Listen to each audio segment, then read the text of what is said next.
If you like audiobooks or audio shows, check out a free trial of Audible. Just click the link in the description. Welcome to Mindshock True Crime. This is your host, Bruce McGuire. Today we're looking at the Jessica Heeringa case. A somewhat covered case in the media. However, we are going to be doing a deep dive, an exhaustive and comprehensive analysis of the case in typical Mindshock fashion with logic and reason at the forefront. Jessica Heeringa disappeared April 26, 2013 from Norton Shores, Michigan, and has never been found. And there have been numerous updates. There's been a conviction. There's been a lot of court testimony. A star witness with dubious connections to an ex-boyfriend of Jessica Heeringa's. So this is a case with a lot of loose ends, many tangled webs, possible red herring vehicles, conflicting statements from law enforcement as always. In these types of convoluted cases where it's very difficult to discern fact from fiction, possibilities from non-possibilities. And this has been a requested case for probably those reasons. So we will be diving into it. As always, if you enjoy the podcast, you can donate to our PayPal. Just check the link in the description. Help support the channel, help us cover more missing persons cases, and bring awareness to cold cases, supposedly solved cases, possibly this one, where there are people being tried and convicted, but they might not be the sole perpetrators.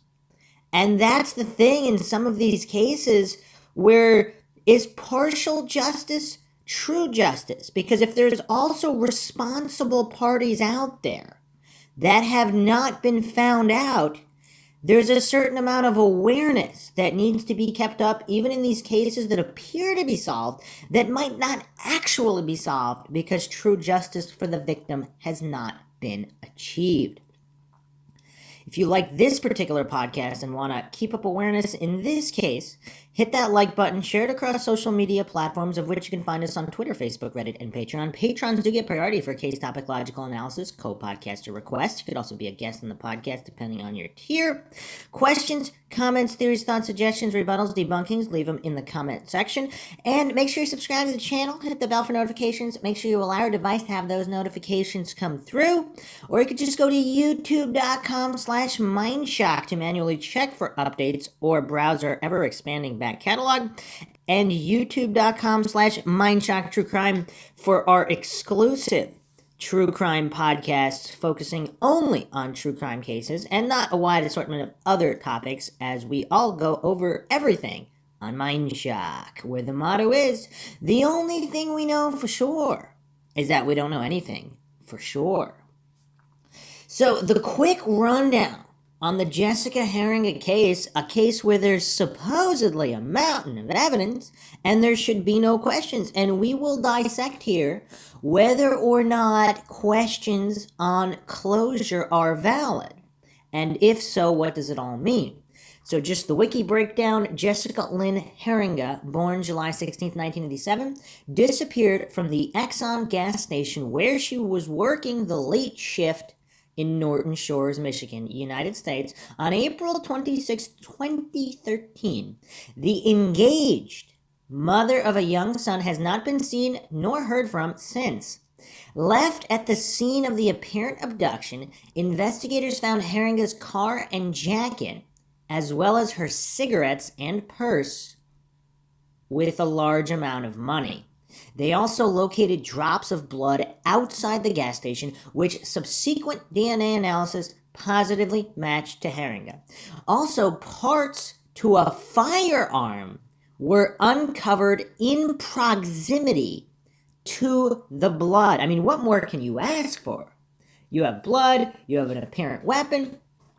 Over the next 3.5 years, a 75-member task force with 14 specialized divisions, such as aviation, behavioral sciences, technical services, and intelligence analysis from 15 local, state, and federal enforcement agencies, gave 12 3,000 man-hours to a vast investigation that included upwards of 1,400 tips received, 33 search warrants executed, 20 residential searches by consent, as well as 12 ground and 2 underwater searches.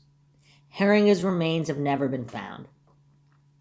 Now, what does this really tell us? In this technological day and age of surveillance and forensics and all of these analysts, and they still cannot locate a missing woman in 2013 and in the years that followed.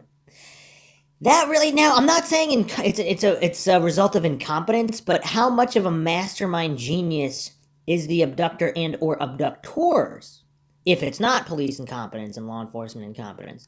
With this many individuals, these many man-hours, and this amount of technology available, and they still cannot find her remains. Yeah, it's I mean, on one hand, it's heartbreaking. On the other hand, you could say it's downright disgraceful. It doesn't really give people a lot of faith in law enforcement. But let's continue here. Although Heeringa's remains have never been found, a pair of male cousins have been tried and convicted in connection with her untimely disappearance and assumed murder.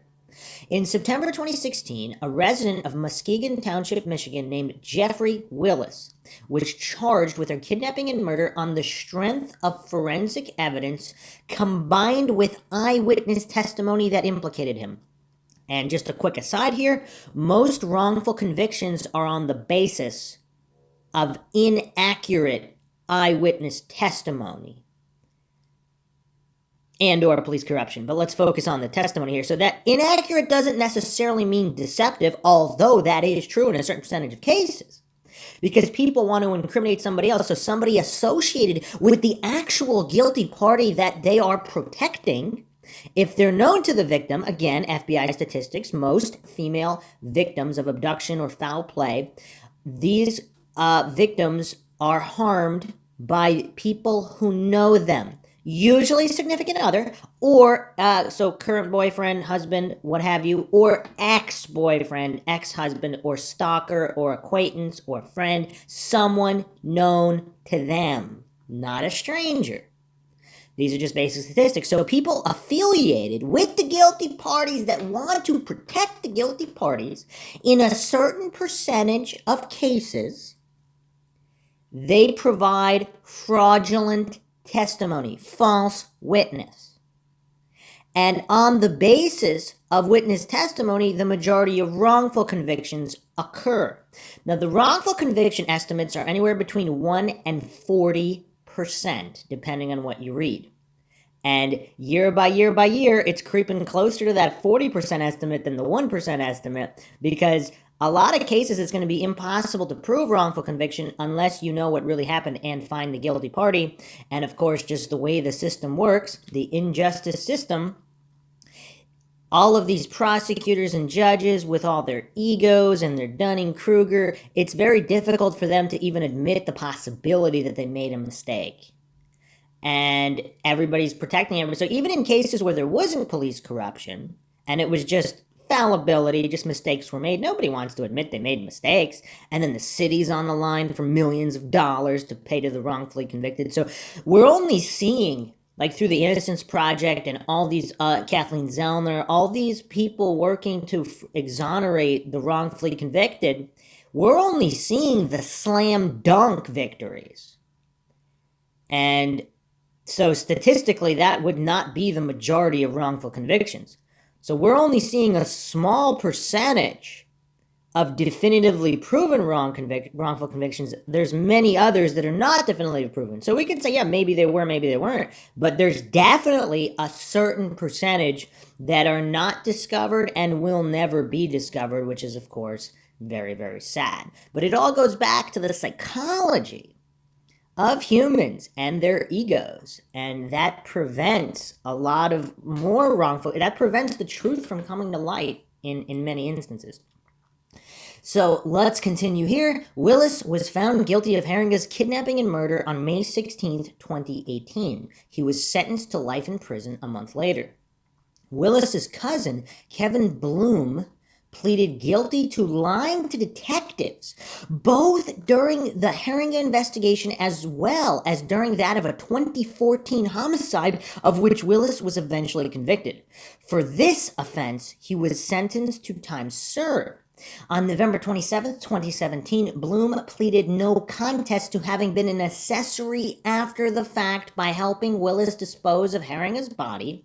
For this, he was sentenced on January 9, 2018 to time served plus 5 years probation, along with the added requirement of having to wear a GPS tether for 1 year at minimum. And we'll be going into the details of the case and how they know that there was help disposing of a body if there is no body.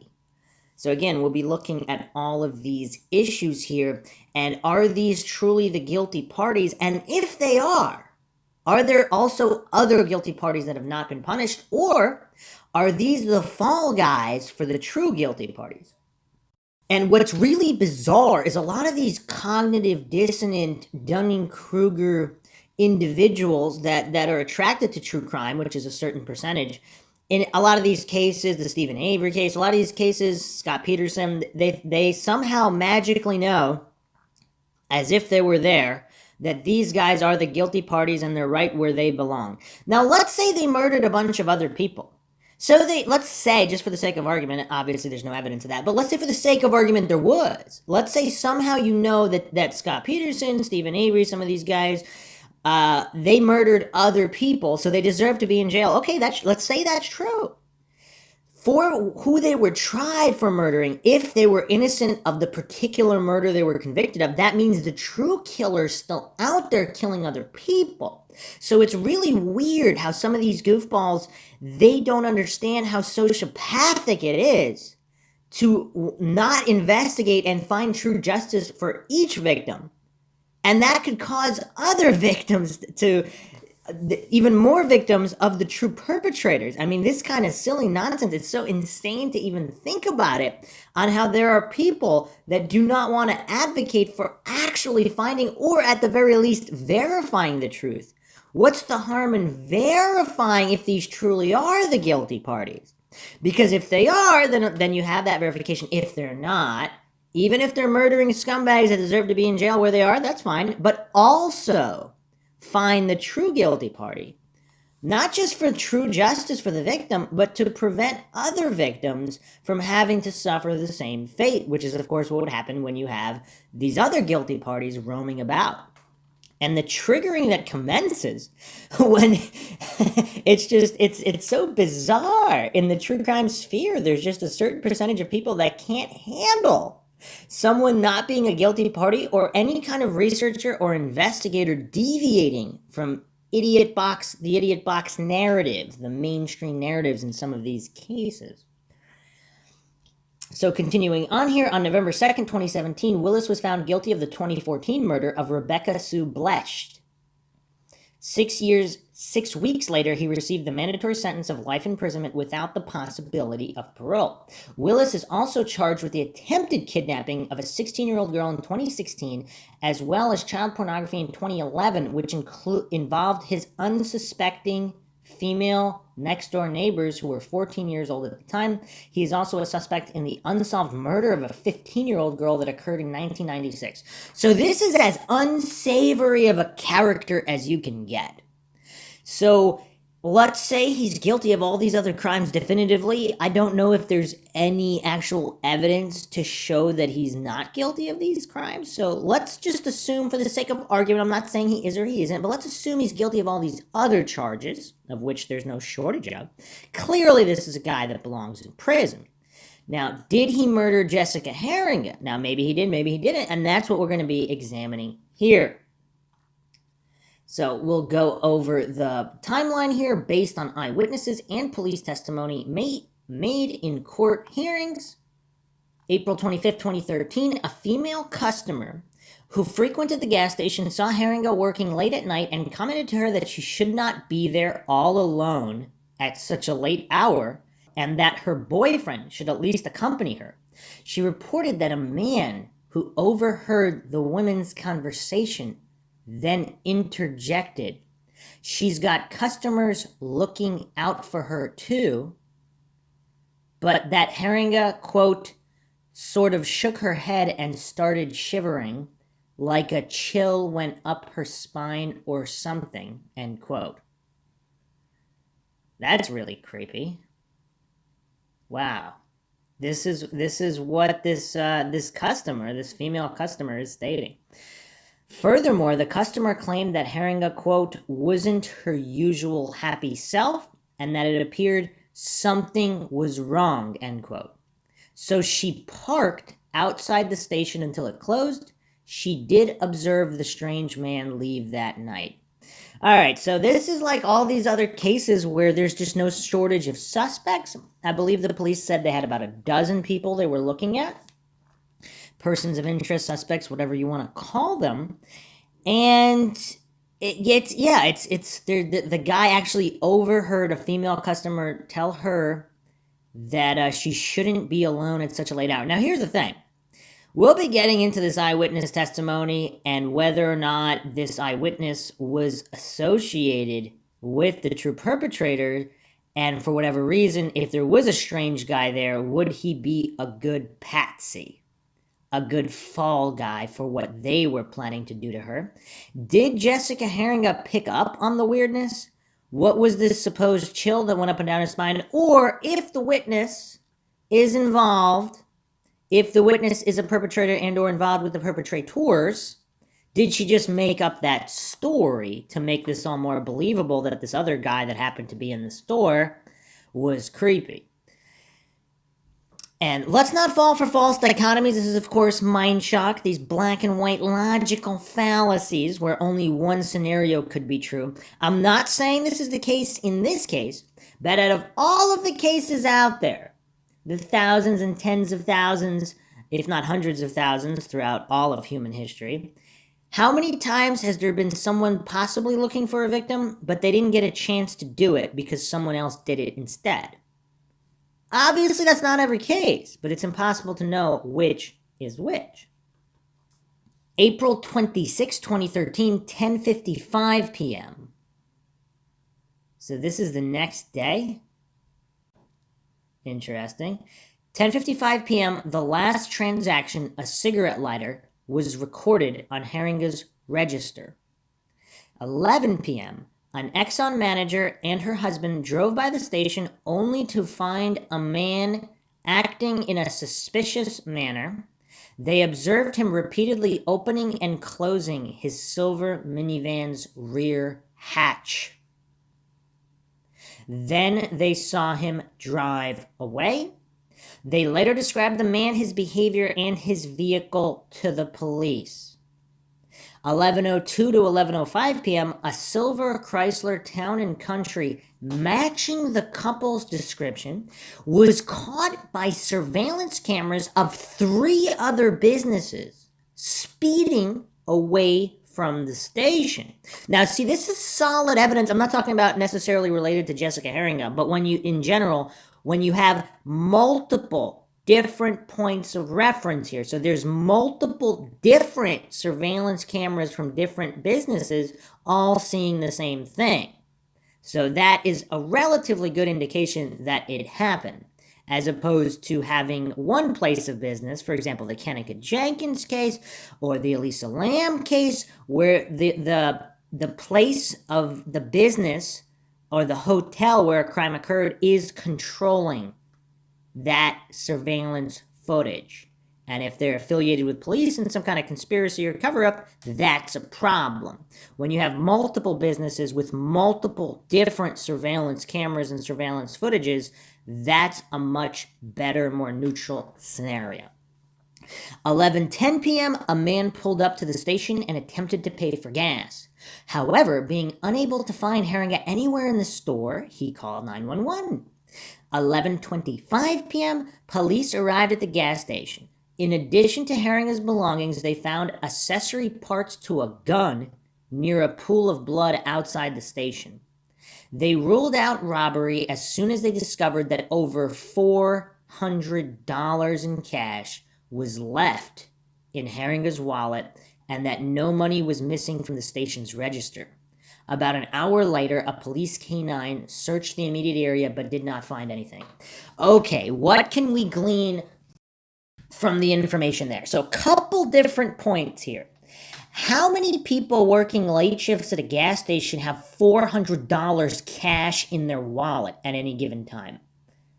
I mean, there are millionaires that don't carry $400 cash in their wallet. I mean, this is 2013, not 1980. I mean, it's kind of weird. It's kind of weird. Is that going to lead people to believe that possibly Jessica Heeringa was involved in some kind of illicit activity? Drugs? Maybe. I wouldn't jump to that conclusion. But again, if your financial situation in life is that you have to work the late shift at a gas station as a young woman with a young son, do you have $400 cash in your wallet? And apparently, she's not stealing from the cash register. Apparently, the cash register transactions are all accounted for. Everything's accounted for. So she seems to be an honest employee of the gas station who happens to have $400 cash in her wallet. Now, the other thing that just jumped out at me there, how much of a criminal mastermind can this be if they're dropping parts to their gun near a pool of blood outside the station? How often does that happen? Now, of course, if there's some kind of frantic situation or fight, they drop the gun. But it says here that they found accessory parts. Like, I don't know exactly what we'll be going over into the fine details after the initial overview, but I don't know exactly which accessory parts, but it doesn't really matter. Is this guy an amateur? So this guy's dropping pieces of his gun near the pool of blood outside the station, and yet the body's never been found by one of the most extensive searches and teams ever assembled in a missing persons case, with 2013 and beyond technologies, which are incredibly cutting edge compared to the years and years and decades prior compared to older cases.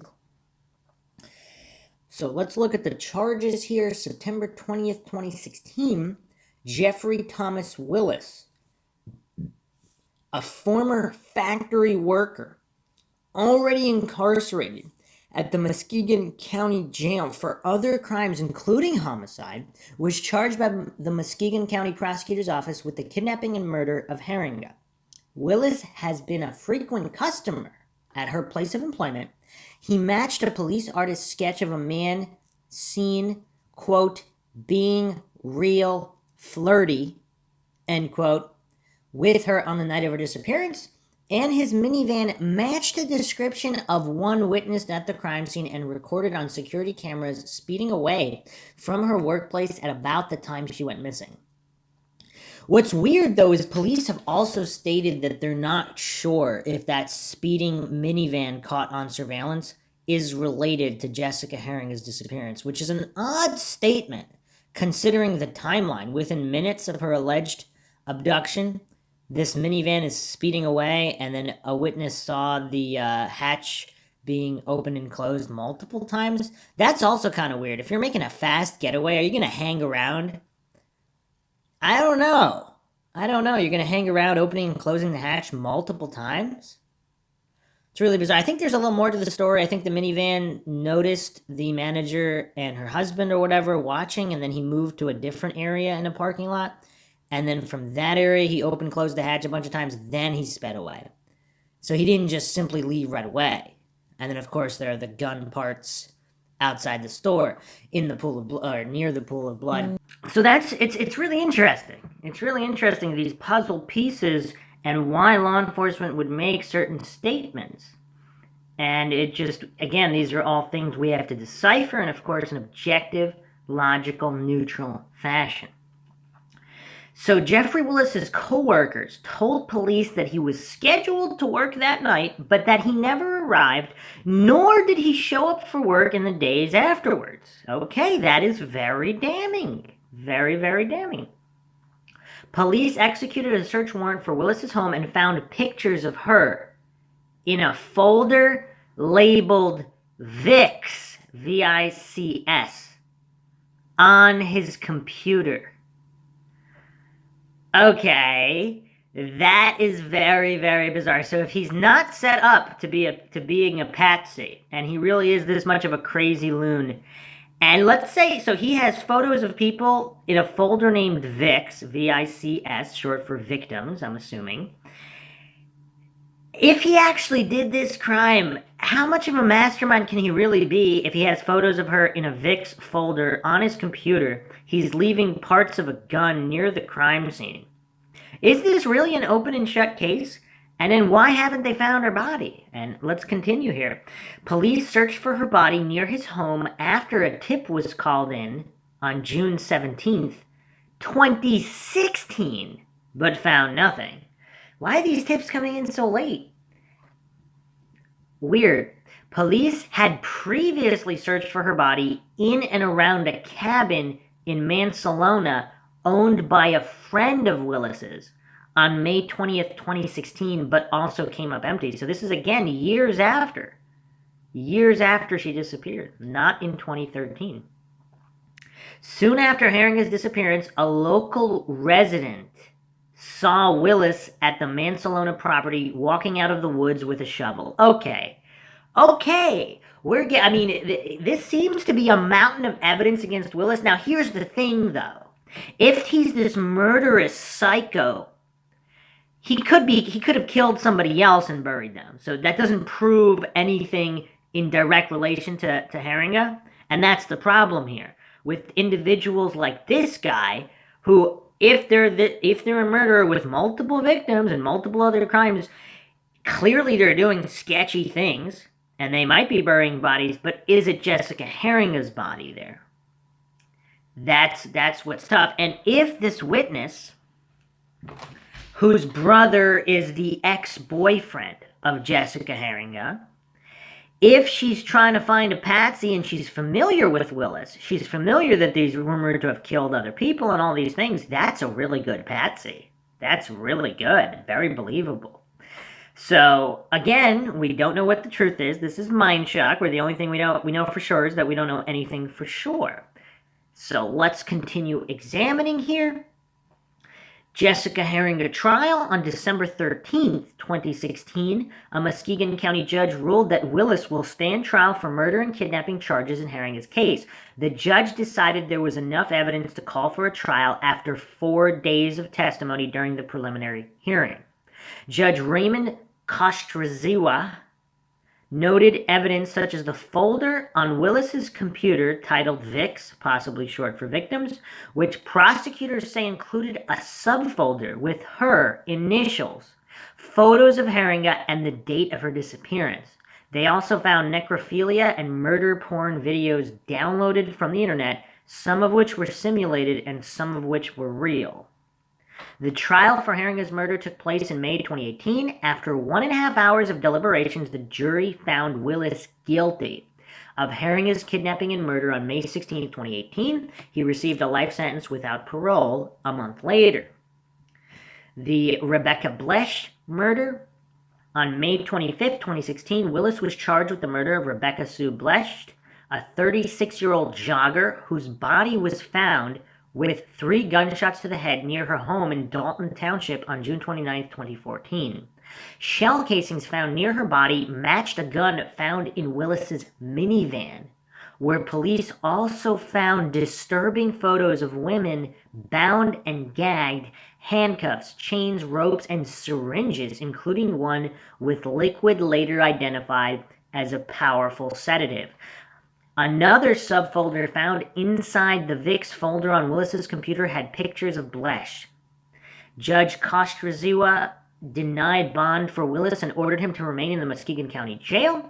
Jury selection for the Blesh murder trial began October 17, 2017. On November 2, 2017, a remorseless Jeffrey Willis was found guilty of first-degree murder in the death of Blesch and the use of a firearm in the commission of a felony. He was sentenced to life without parole 6 weeks later. So this does not appear to be a criminal mastermind genius. If he's leaving clear evidence in folders with photographs of the victims, the folders labeled Vicks, and he's leaving all his murder weapons and tools in his van, I mean, how smart can this guy really be? I mean, so it seems to be an open and shut case for Rebecca Sue Blesch. I mean, it doesn't seem like there's really much room for error here.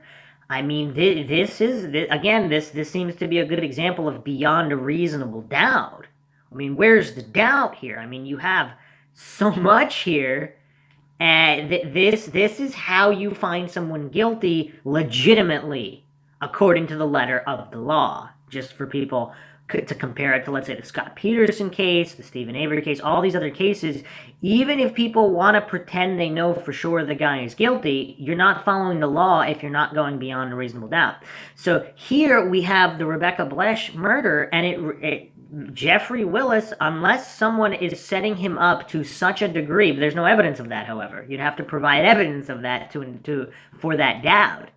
Without evidence of him being set up, it seems like this is all his own doing.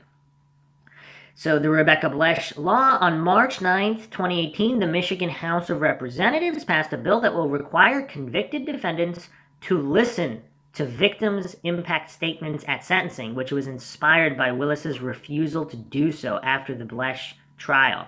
It was passed by the Michigan Senate on May 10th, 2018. Michigan Governor Rick Snyder signed it into law on May 24th, 2018. It is officially known as the Rebecca Blesch law.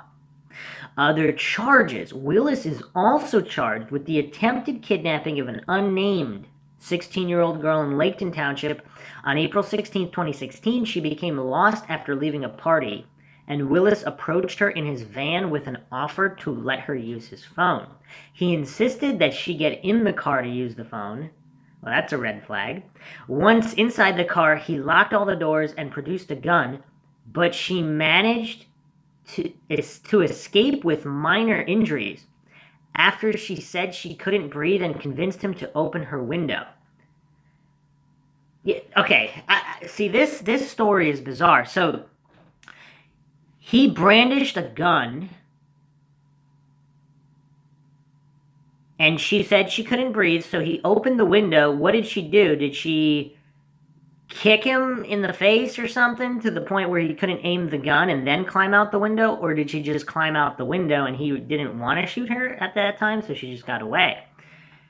But it said she had minor injuries. Are those minor injuries from a scramble in the car where he maybe hit her with the gun a little bit, then she kicked her, or the injuries of climbing out of the window and falling on the street and then running away? So there's an article in the Detroit Free Press here which describes, this article is published May 21st, 2016.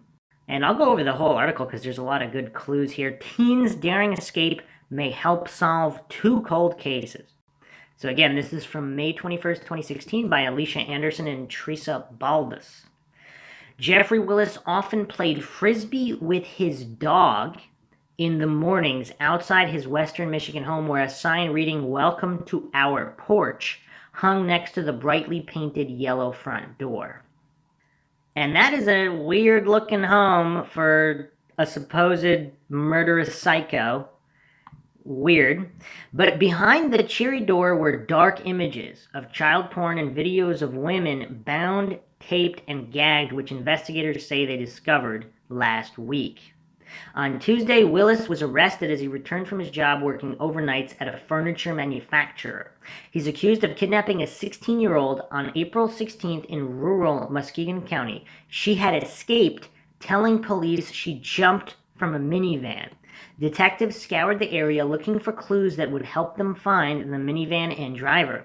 Their sleuthing led to Willis, and officials say evidence from their investigation and searches of property have made him a suspect in 2 other unsolved crimes. Last month, the 16-year-old victim, who has not been identified, was abducted while she was walking from a party. She jumped from the moving van and ran bloody and barefoot, yelling for help.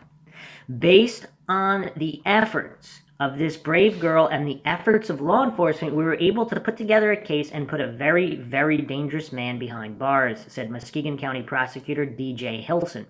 Not only is she about the greatest girl I know, but she could turn out to be a hero. The teen's grandmother told the Free Press the incident has been like a horror movie. Thank God she jumped out and ran. Officials say they're investigating potential links between Willis and the disappearance 3 years ago of Jessica Heeringa, a 25-year-old gas station clerk who mysteriously vanished from her job late at night, and the killing of 36-year-old Rebecca Blesh, who was shot in the head as she jogged about 2 years ago during daylight hours. Grainy surveillance footage of a silver minivan in the area where Heeringa disappeared is a major clue in the young mother's 2013 disappearance. And investigators are now testing a .22 caliber semi-automatic pistol found during their search last week to see whether it matches the gun to kill Blesh. Willis hasn't talked to authorities since he was taken into custody, and his home, van, and another property, once owned by his grandfather on Bailey Street in Norton Shores, were searched for evidence.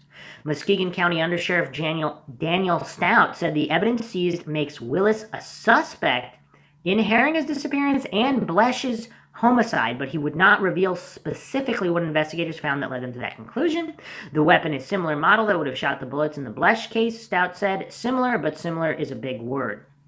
Hundreds of items, including computers, multiple phones, clothes, and documents, are being analyzed along with evidence recovered from the van, including the pistol. Investigators say they found locked boxes when they searched Willis's 2006 silver Dodge Grand Caravan. Officials said one had handcuffs, chains, rope, 5 syringes, including one with liquid, possibly a sedative, photographs of females chained and bound, a mask and rubber gloves, and another had a gun with the serial number destroyed. As police continue to investigate, Willis is behind bars and charged with kidnapping, felonious assault, and felony firearm possession. He is being held on a $1 million bond. The county's public defender's office representing Willis did not return messages left by the Free Press. A Good Samaritan, Dawn Schmidt, was drinking coffee on her deck around 9:15 a.m. on April 16 when she heard the teen screaming.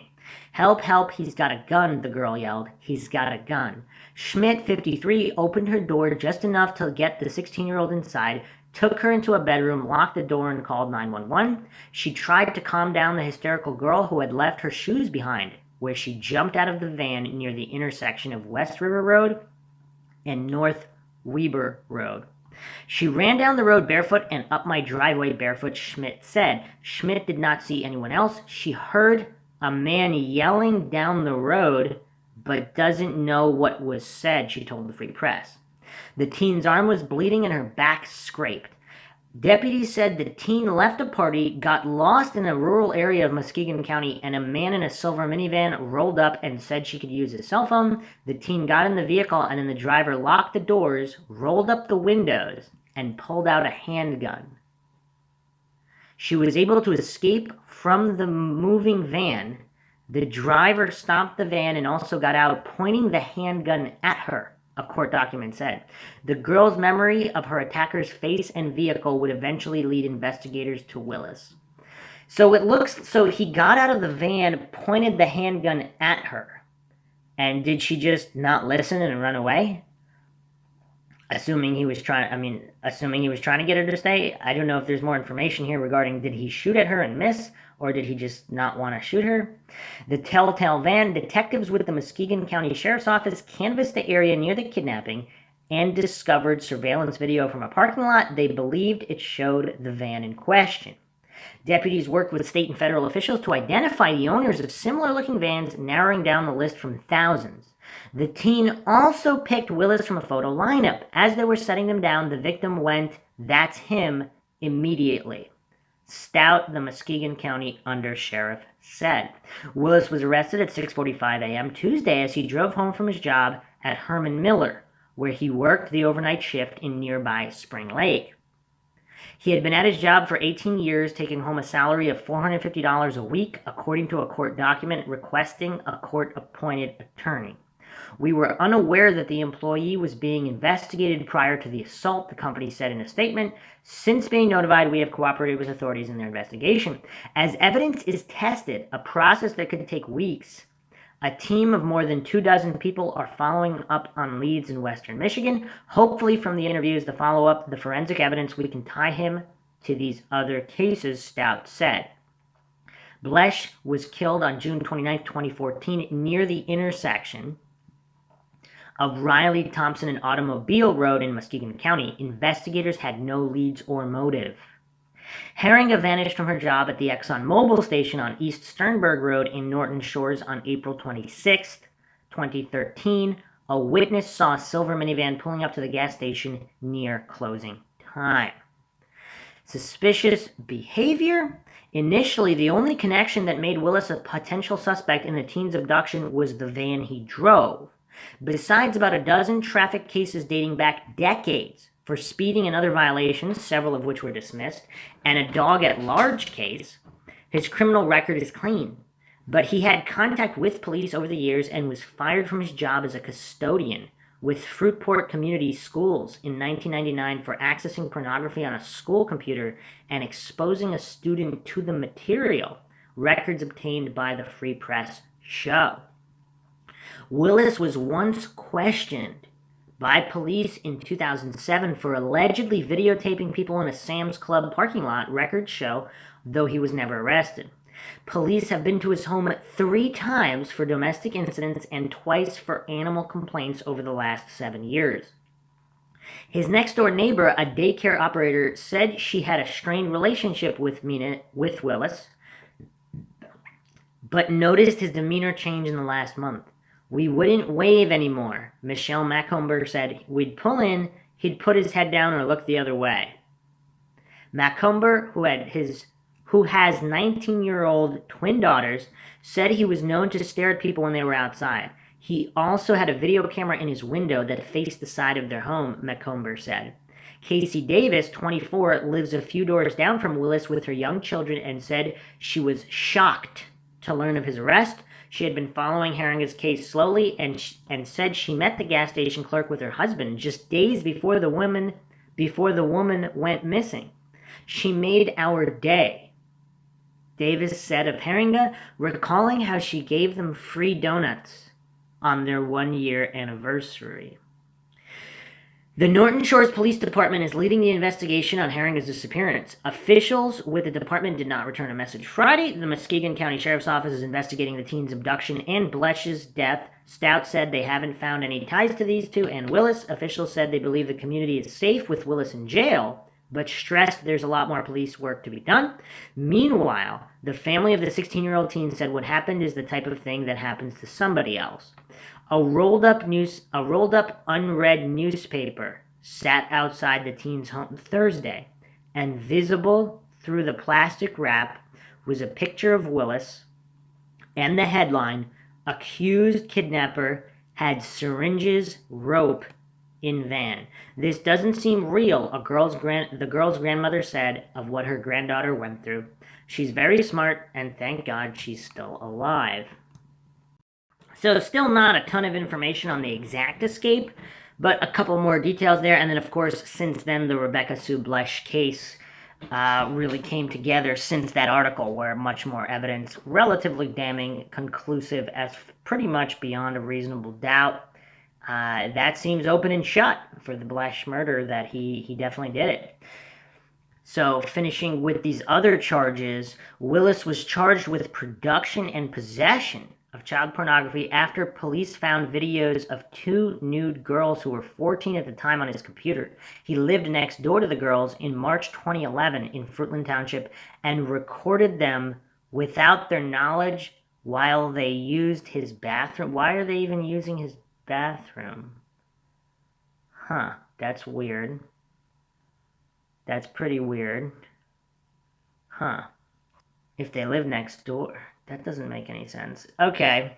Other suspected crime. Willis is a suspect in the unsolved murder of 15-year-old Fruitport High School student Angela Marie Thornburg, whose partially clothed body was found by a hunter October 17, 1996, in the woods near I-96 in Fruitport. She went missing a month earlier and was initially considered a runaway, with sightings of her reported soon after. Reports from the time said she ran out a back door at her boyfriend's house when her mother came to pick her up.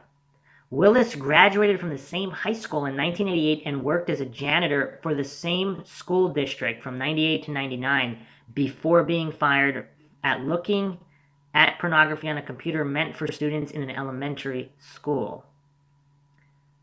So just a couple more details in the Angela Marie Thornburg case, where there's really, unfortunately, this has not really received a lot of attention, but reports from 1996 did not say how Angela died. At the time, police were looking for a serial killer who believed they had murdered at least 10 young women in the Grand Rapids area, but investigators in Muskegon determined Angela's death was not related, and they have not said how they determined that.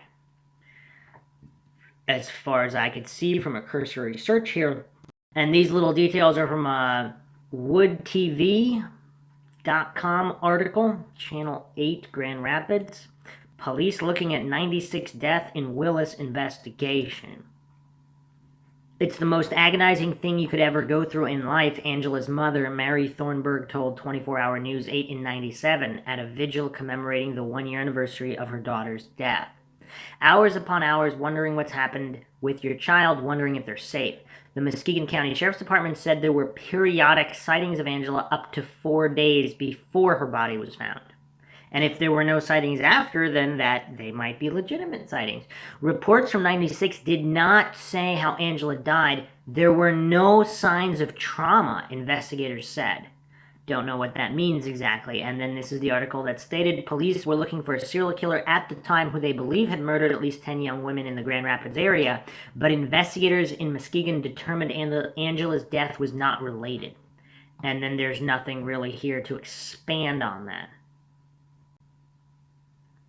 And then the correction to the earlier version of the article, it stated that Willis worked for Fruitport Community 88 till 89. He actually worked there from 98 to 99. The text has been updated. Okay. But I'm assuming they found something that, for whatever reason, they don't want to disclose that links this guy, Willis, to Angela Marie Thornburg. Otherwise, there wouldn't be these references. So they have some kind of reason to believe that there's a connection. Kevin Bloom, on June 21st, 2016, Willis's cousin, Kevin Laverne Bloom, a former Michigan Department of Corrections prison guard, was charged with lying to a police officer during a violent crime investigation after he told police information about Heeringa's disappearance that was not made public, but which he later recanted. He was charged with the same crime in connection with the Blesch case. Bloom pleaded guilty to both counts August 26, 2016, and was later sentenced to time served. Bloom was also charged with being an accessory after the fact when he admitted to investigators he saw Willis with Heeringa's body and helped him bury her after she was sexually assaulted. Bloom said Willis called him the day after Heeringa's disappearance and said he had a woman and there was a party. Bloom told police he saw Heeringa with an obvious head wound, face down, hands out, and tied. She was naked and she wasn't moving. He also told police he knew that Jeff had been following or watching Miss Heeringa and that he hit her, which made her go unconscious to get her in the van. And that Willis had sex and used sexual toys and torture. He told investigators he and Willis wrapped Heeringa up in a sheet and drove her to an area on Sheridan Road near Laketon Road, where Willis had already placed shovels and buried her in a hole that had already been dug. Bloom has been suspended without pay from his job as a sergeant at the West Shoreline Correctional Facility, a state prison in Muskegon Heights. On November 27, 2017, Bloom pleaded no contest to being an accessory after the fact for helping Willis dispose of Heeringa's body, and sentenced on January 9, 2018 to time served plus 5 years probation and to wear a GPS tether for at least a year. So this guy's out? Interesting. Did they take it easy on him because he was a correctional facility guard? But here's the thing. So technically a state official in some capacity.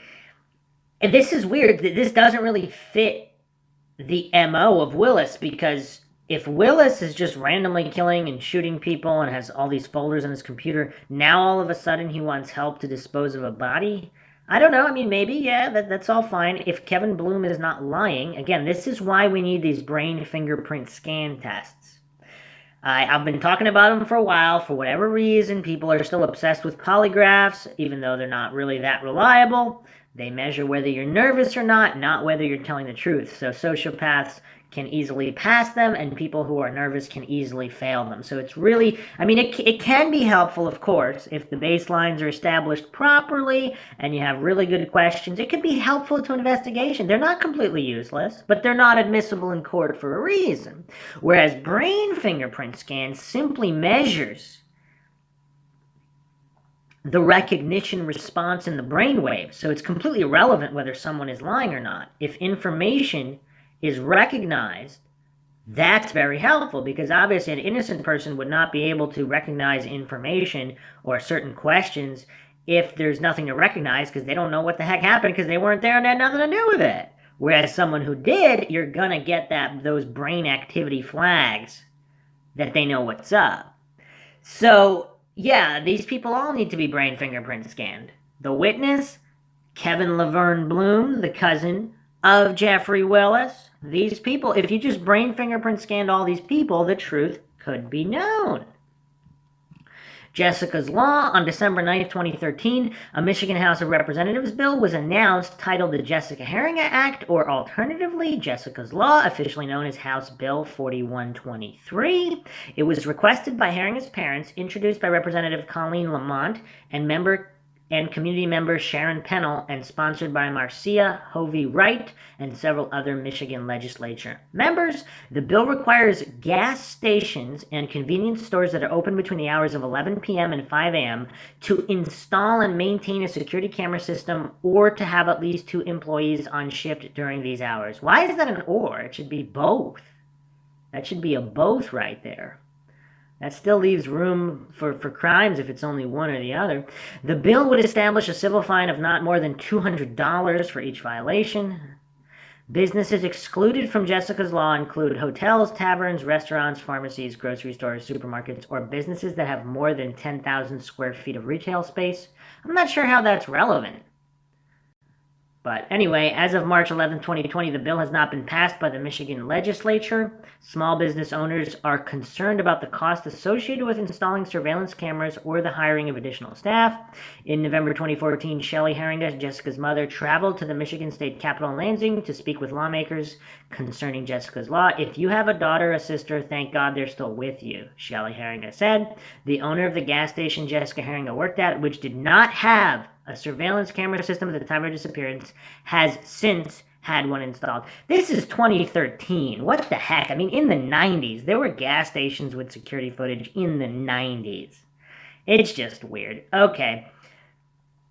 In popular culture, television series Unsolved Mysteries released a Jessica Heeringa story on the 2-year anniversary, April 2015. The story was released via a webisode titled The Abduction of Jessica Heeringa, which was narrated by her mother, who also mentioned that there was a $26,000 reward for information about her disappearance. And again, to all the millionaires and billionaires out there, I mean, it is just downright disgraceful that they allow these rewards to be in this small range. The fact that they refuse, I mean, the millionaires, okay, they don't have the liquid. All the billionaires out there, they don't want to put up $100,000, $500,000. It's not guaranteed payout. It's only if the information leads to solving her or the case. So it's not like they're just going to be giving that out. It's just really weird that it doesn't bother them to see that these low reward numbers. Really bizarre. The case was featured on season 7, Information Discovery series Disappeared, Somebody's Watching, April 11th, 2016. Coincidentally, Willis's arrest for the attempted kidnapping of the minor female less than a week later, on April 16th, and the additional investigation afterwards eventually led to the other charges against him and Bloom. Jessica's story was the subject of a 3-part episode of the podcast The Vanished, April to September 2016. The episodes review the disappearance, investigation, evidence, eventual charges against the suspect in her disappearance.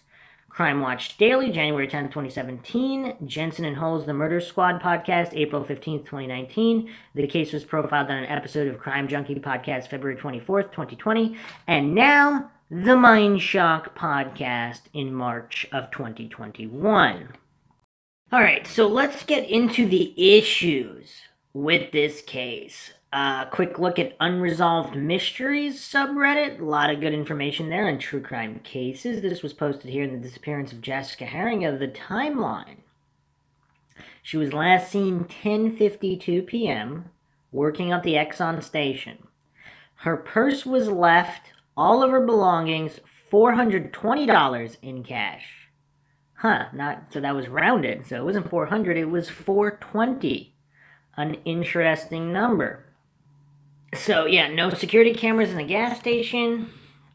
And this was 6 years ago. So this was before the trial and conviction. So we'll be looking at information as it became known, earlier theories, and why supposedly Heeringa's family does not think it was Willis, or at least didn't at a certain point. And issues with her fiance, as well as the ex-boyfriend who happened to be the witness's brother. And yes, quite a convoluted web here. So recently the police released new information on the timeline and events. 2:44 p.m., Heeringa purchased groceries at Aldi, 2715 Henry Street. 4:35 p.m., Heeringa begins her shift at the Exxon store. She was aware the store did not have video cameras, as she had advised customers of this and the fact she was working alone. She was not worried about the lack of cameras. It was not uncommon for Heeringa to prop open the rear door, turn off the store's rear security light so she could smoke cigarettes behind the store, or allow friends to enter via the rear door, according to police. So these are very interesting details, particularly if Willis is not responsible for the Heeringa disappearance. It is strange, though, because it seems, based on his VIX folder, that he was watching Heeringa, and he did, it seems, again, if this is legitimate and he's not completely set up as a patsy and all these things, which you'd have to, I guess the argument would be that someone would have had to have broken into his computer if it's not some kind of police, if it doesn't have anything to do with police. Now, we're not going to be going into the whole CI situation. Obviously, this seems to be an issue with a certain amount of cases. So, of course, there's hundreds, thousands of cases that have nothing to do with CIs or police corruption. But there is, at minimum, a handful of cases that do. I'm not saying it's this case. I'm saying nothing is on or off the table specifically if you're being 100% objective. And that's what being logical is all about. So, we have this information that Heeringa turns off the rear security light and smokes cigarettes behind the store, and allows friends to enter via the rear door. So just for a moment, let's consider that Willis is either not the perpetrator or somehow knew one of her friends, associates, if one of her friends is involved in drugs, whatever the case may be. Is it possible that Willis was associated with somebody, or is Willis just a psycho who has many Vic? We don't know how many other Vics are in the folder, right? The police have not revealed that. If he has like 100 people that he was watching in the area and she was one of them, that doesn't prove he killed her. If he only had, let's say, 3 people in that folder, that makes it more likely, because if he's only watching 3 people and those 3 people happen to go missing or get killed, that's more damning. Whereas if there's 100 other people that he never actually acted on, and she's in that window of 100 other people, then it's very possible someone else perpetrated this crime.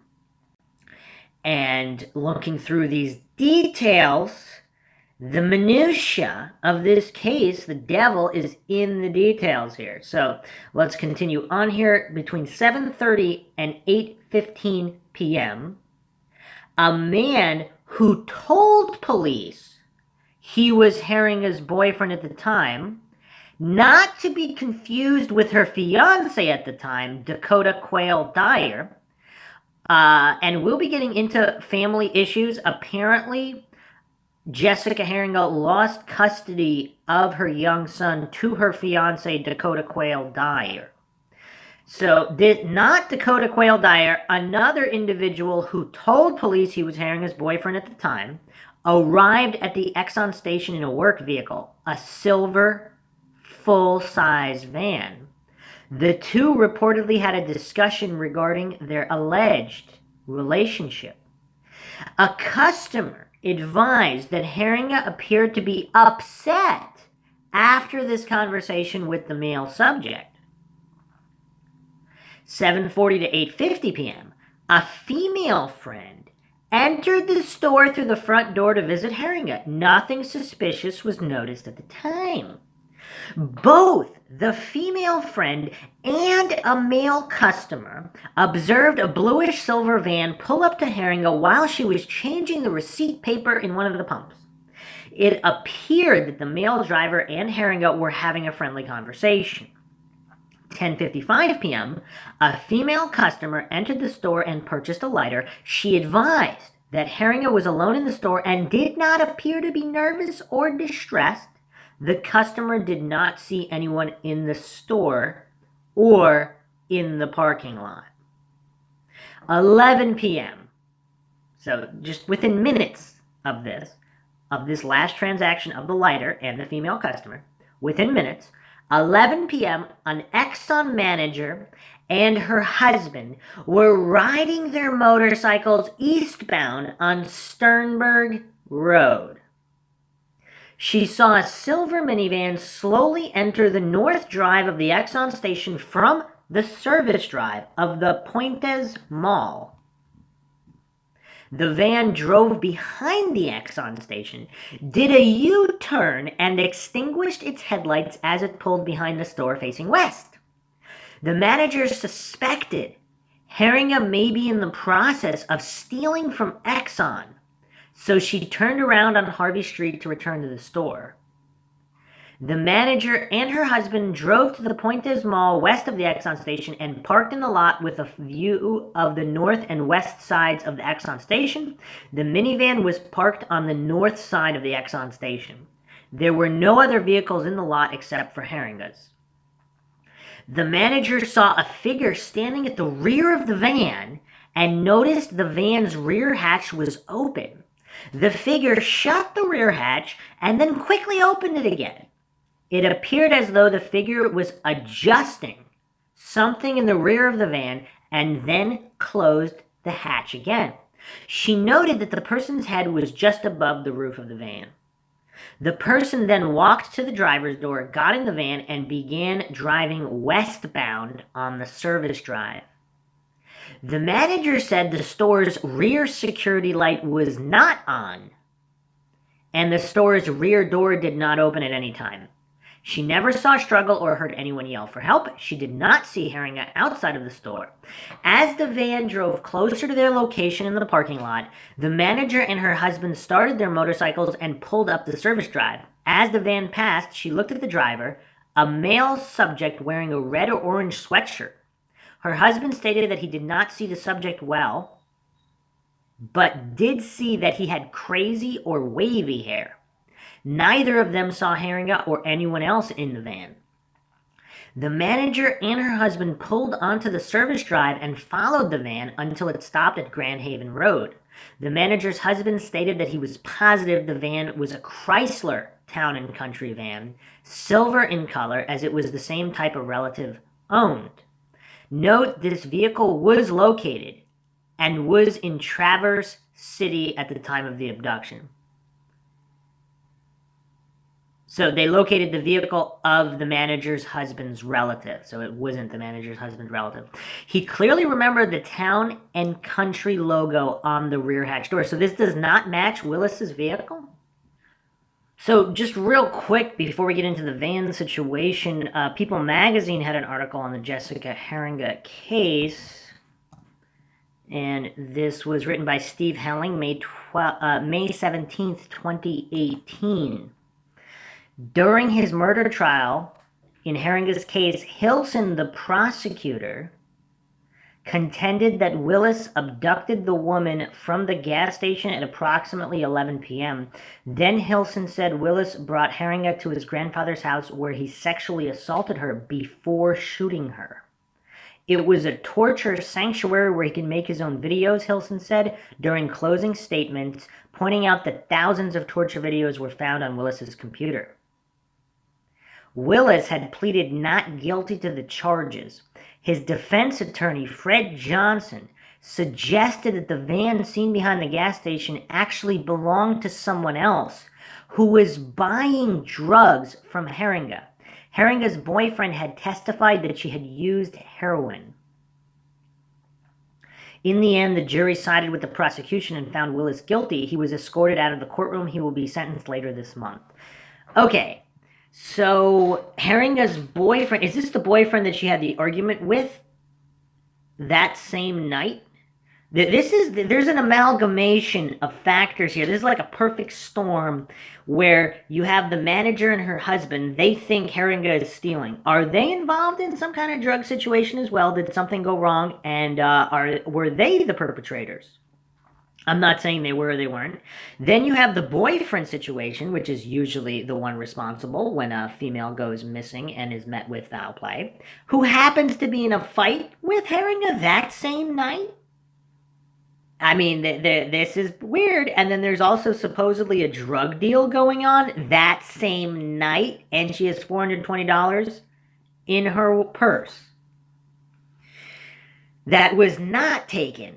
So, I mean, yeah, there's a lot of weird stuff going on. There's anomalies here, and the situation is not simple. I mean, there's other cases where someone just goes missing, vanished without a trace. There's no argument with an ex-boyfriend. There's no supposed drug deal going on in the back and vehicles spotted. There aren't weird managers and their husbands riding motorcycles around in the cold at night in Michigan in April and who ride right up behind a van and yet can't get the license plate. There's none of this weirdness going on, and then they don't go back to check on Jessica Heeringa. They trail the van and then randomly go back to check on her. They think she's stealing, but if she's stealing in the van, don't they want to get the person that's stealing? I mean, none of this makes any sense, really. And then you have police stating that the van might not have anything to do with her disappearance. May or may not. They didn't say it did or didn't. They said they don't know. So, weird. They didn't say no comment. They said they don't know. So, I mean, this is quite mind-shocking. Quite mind-shocking. Now, in this People article, Hilson stated, it's quoting Hilson as stating that Heeringa brought her to his grandfather's house where he sexually assaulted her before shooting her. So if he's making all these videos, are these torture videos on his computer? Are these videos he shot or not? Because if these are just random garbage that he found on the internet, so in previous articles it said some of them were simulated, some of them were real. So did they find a video of him torturing Heeringa in some capacity or some kind of sexual assault, and even if there's no murder, they found something linking him to Heeringa at that house? And if so, why has that not been disclosed? It also stated here that Willis initially faced trial for the murder of Blesh. He was convicted last November and sentenced to life in prison. He wept while the sentence was handed down.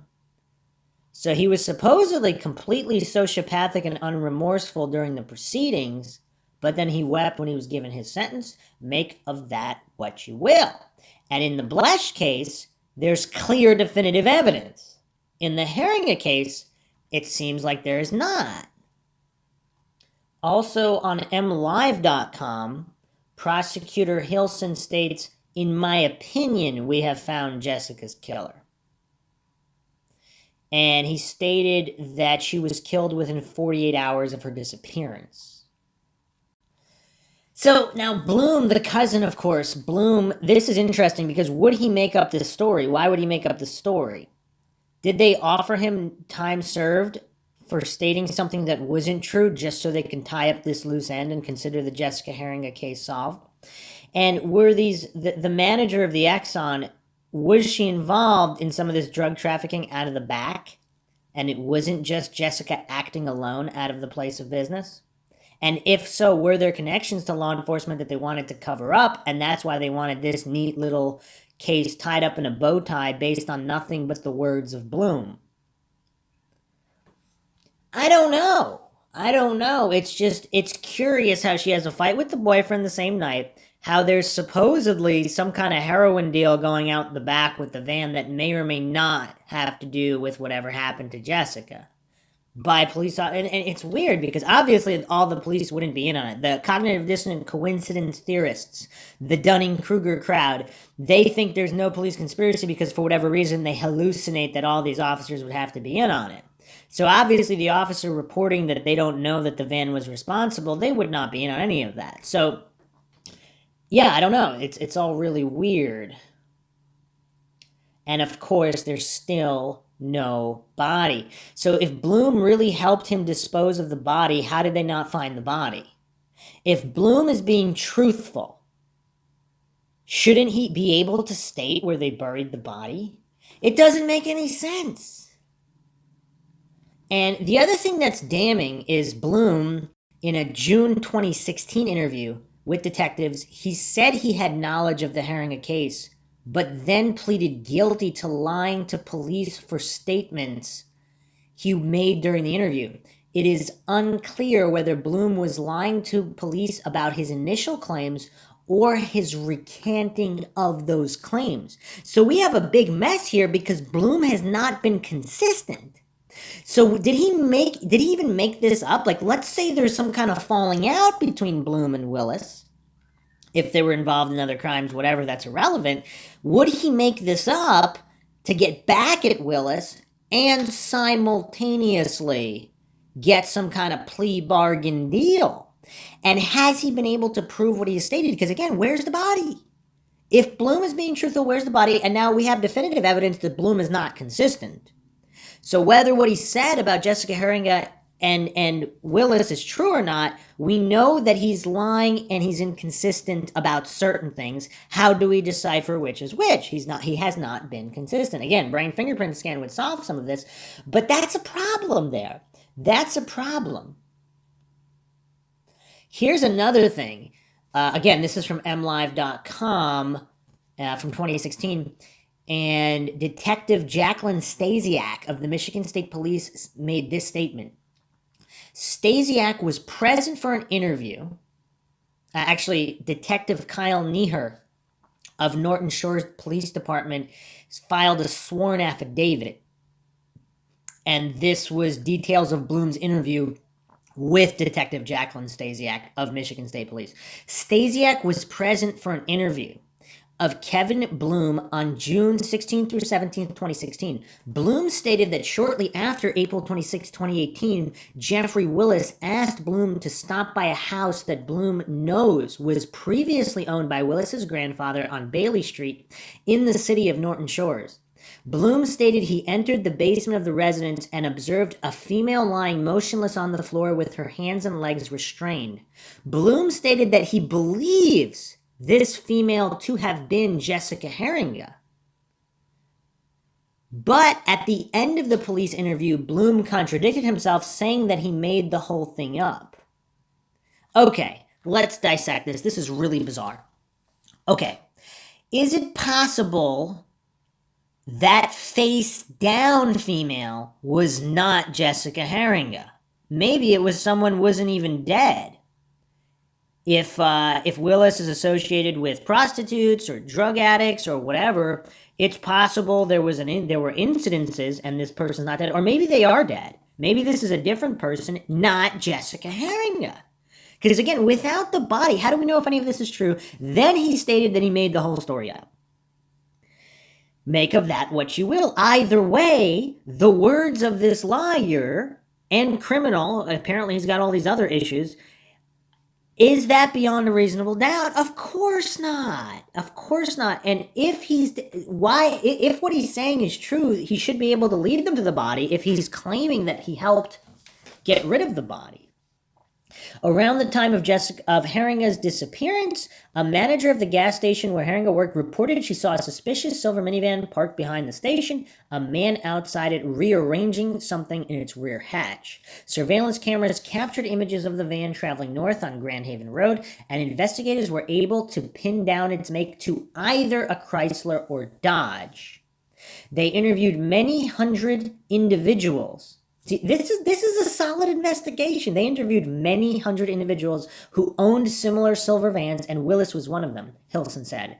They searched Willis's silver Dodge Caravan about 7 days after Heeringa's disappearance, he said. Quote, there was nothing to suggest at the time at all that he was involved in any criminal activity, end quote. Hilson said, this is 7 days after she disappeared, after Heeringa disappeared. The prosecutor saying nothing to suggest at the time that he was involved in any activity. So he has a Dodge Caravan. And the husband of the manager that drove, I don't know the exact distance, they're following the van, but he's following it close enough to definitively identify the Town and Country logo on a Chrysler Town and Country van.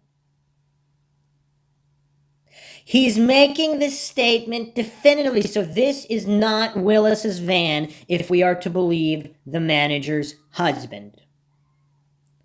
His relative has the same exact van, also silver. So he's very familiar with the specific van. Now, somehow it says neither obtained the license plate number as they had no reason to believe a crime had occurred, and yet they're following the van even though they have no reason to believe?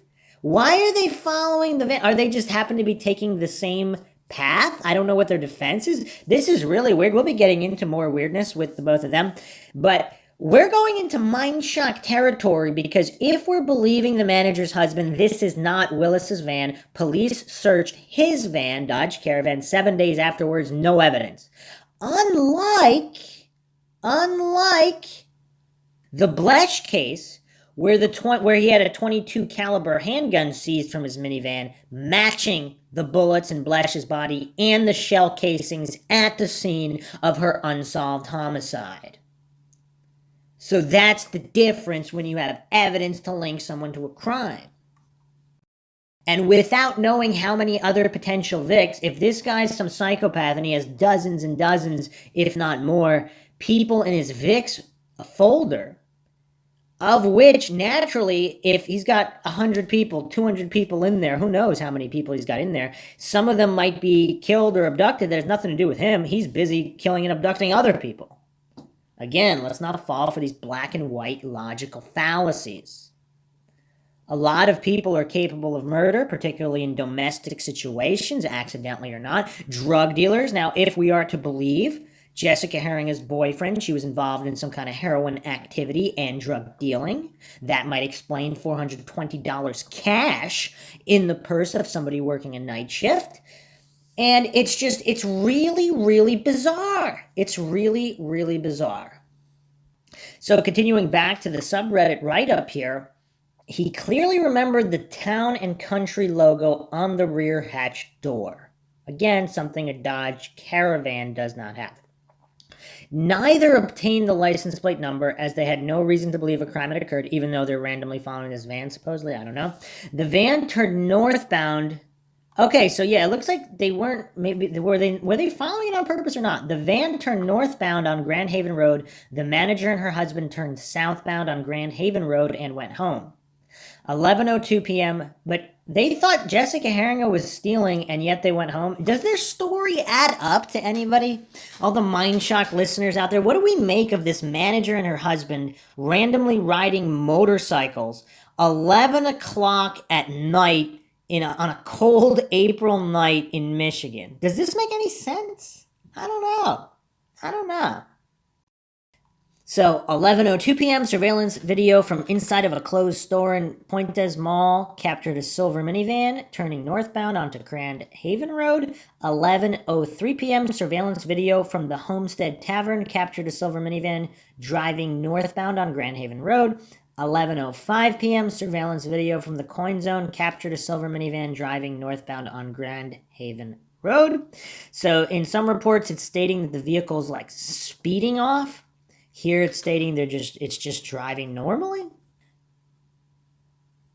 11:10 p.m. A male customer arrived at the gas station, pulled up to the pump, and attempted to purchase gasoline. He was unable to do so as the pump would not activate. When the pump did not activate, he entered the store believing that the clerk may have been in the back room and not aware of his presence at the pump. He was unable to locate Heeringa. Upon exiting the store, he spoke with a female customer and called 911. So there was this female customer witness there the whole time? And is this the witness with the brother who's the ex-boyfriend? Is this the same individual that's identifying as her current boyfriend whom she had a fight with that exact night? This is bizarre. And then Heeringa is also letting in random friends this whole time. Are these people she's dealing drugs to? She's got $420 in her purse. Interesting number there. Okay. 11:50. And the female customer there doesn't want to call 911. He's the one who called 911 after speaking with the female customer. And I don't know if this female customer has been identified. Is this the same female customer that's the witness that's making all these other statements? Who's the brother of the ex-boyfriend? 11:15 p.m. patrol units are dispatched to Exxon 1196 East Sternberg Road, Norton Shores, regarding a suspicious situation. And if this is around the same time, would the manager, would they see these police responding and they wouldn't care? Is that if that's there? It's unclear the exact timeline. And are we going to trust the manager and her husband? 11:25 p.m. The first officer arrives, begins investigation. Officers searched the store but did not locate Heeringa. Officers located Heeringa's purse and jacket in the back room. The purse contained $420 in cash. Officers noted that nothing inside the store indicated a struggle. There was nothing that appeared to be disturbed. Officers exited the rear door and noted that the door did not have a handle on the outside. Officers located items of possible evidence outside the rear door, including what appeared to be a 2 by 3 inch blood stain on the concrete, later determined to be Heeringa's. Officers photographed the interior and exterior of the store and evidenced items prior to collection. Officers collected a sample of the possible bloodstain and packaged the other evidence items. So no mention here of pieces of a gun. 11:38 p.m. And if the police were trying to tie up this case nicely, did they simply take a piece of the gun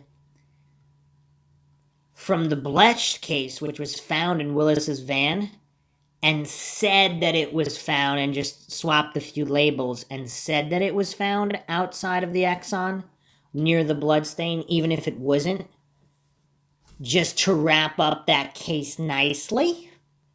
I don't know. 11:38 p.m., Exxon owner was contacted regarding the store. He in turn contacted the day shift manager to respond as she lives closer to the store. So the day shift manager is this manager who is riding the motorcycle with her husband. 11:50 p.m., the day shift manager arrives at the Exxon station and provides officers with her observations of the silver minivan and its driver. The manager advised that the cash drawer was counted down for the next shift, indicating that Heeringa was preparing to close the store. While talking to officers, the manager observed the man claiming to be Heeringa's boyfriend drive past the store in a work vehicle. He was contacted to come into the Exxon station and was questioned by police.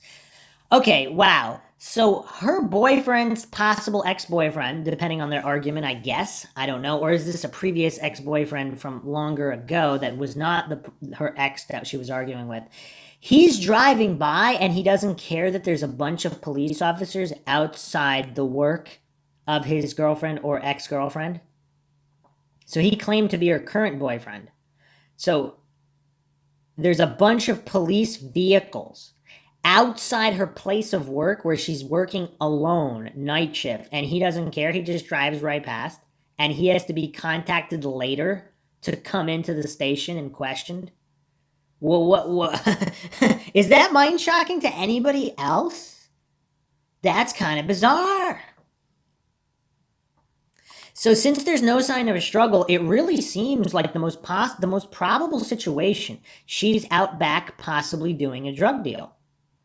And does the person she's dealing with, is this record? I don't know. It's really weird. Is Willis one of her customers and he did not kill her? It was someone else? Did Willis brag about wanting to kill her to someone else and then someone else decided to do it? Again, we don't know how many people are in his VIX folder file. That would be really the point, because if there's only 3 or 4 people, that's really damning against him. If there's 100 other people, then not really. And then the van does not match, according to the manager's husband. If we didn't have that little detail, I don't know.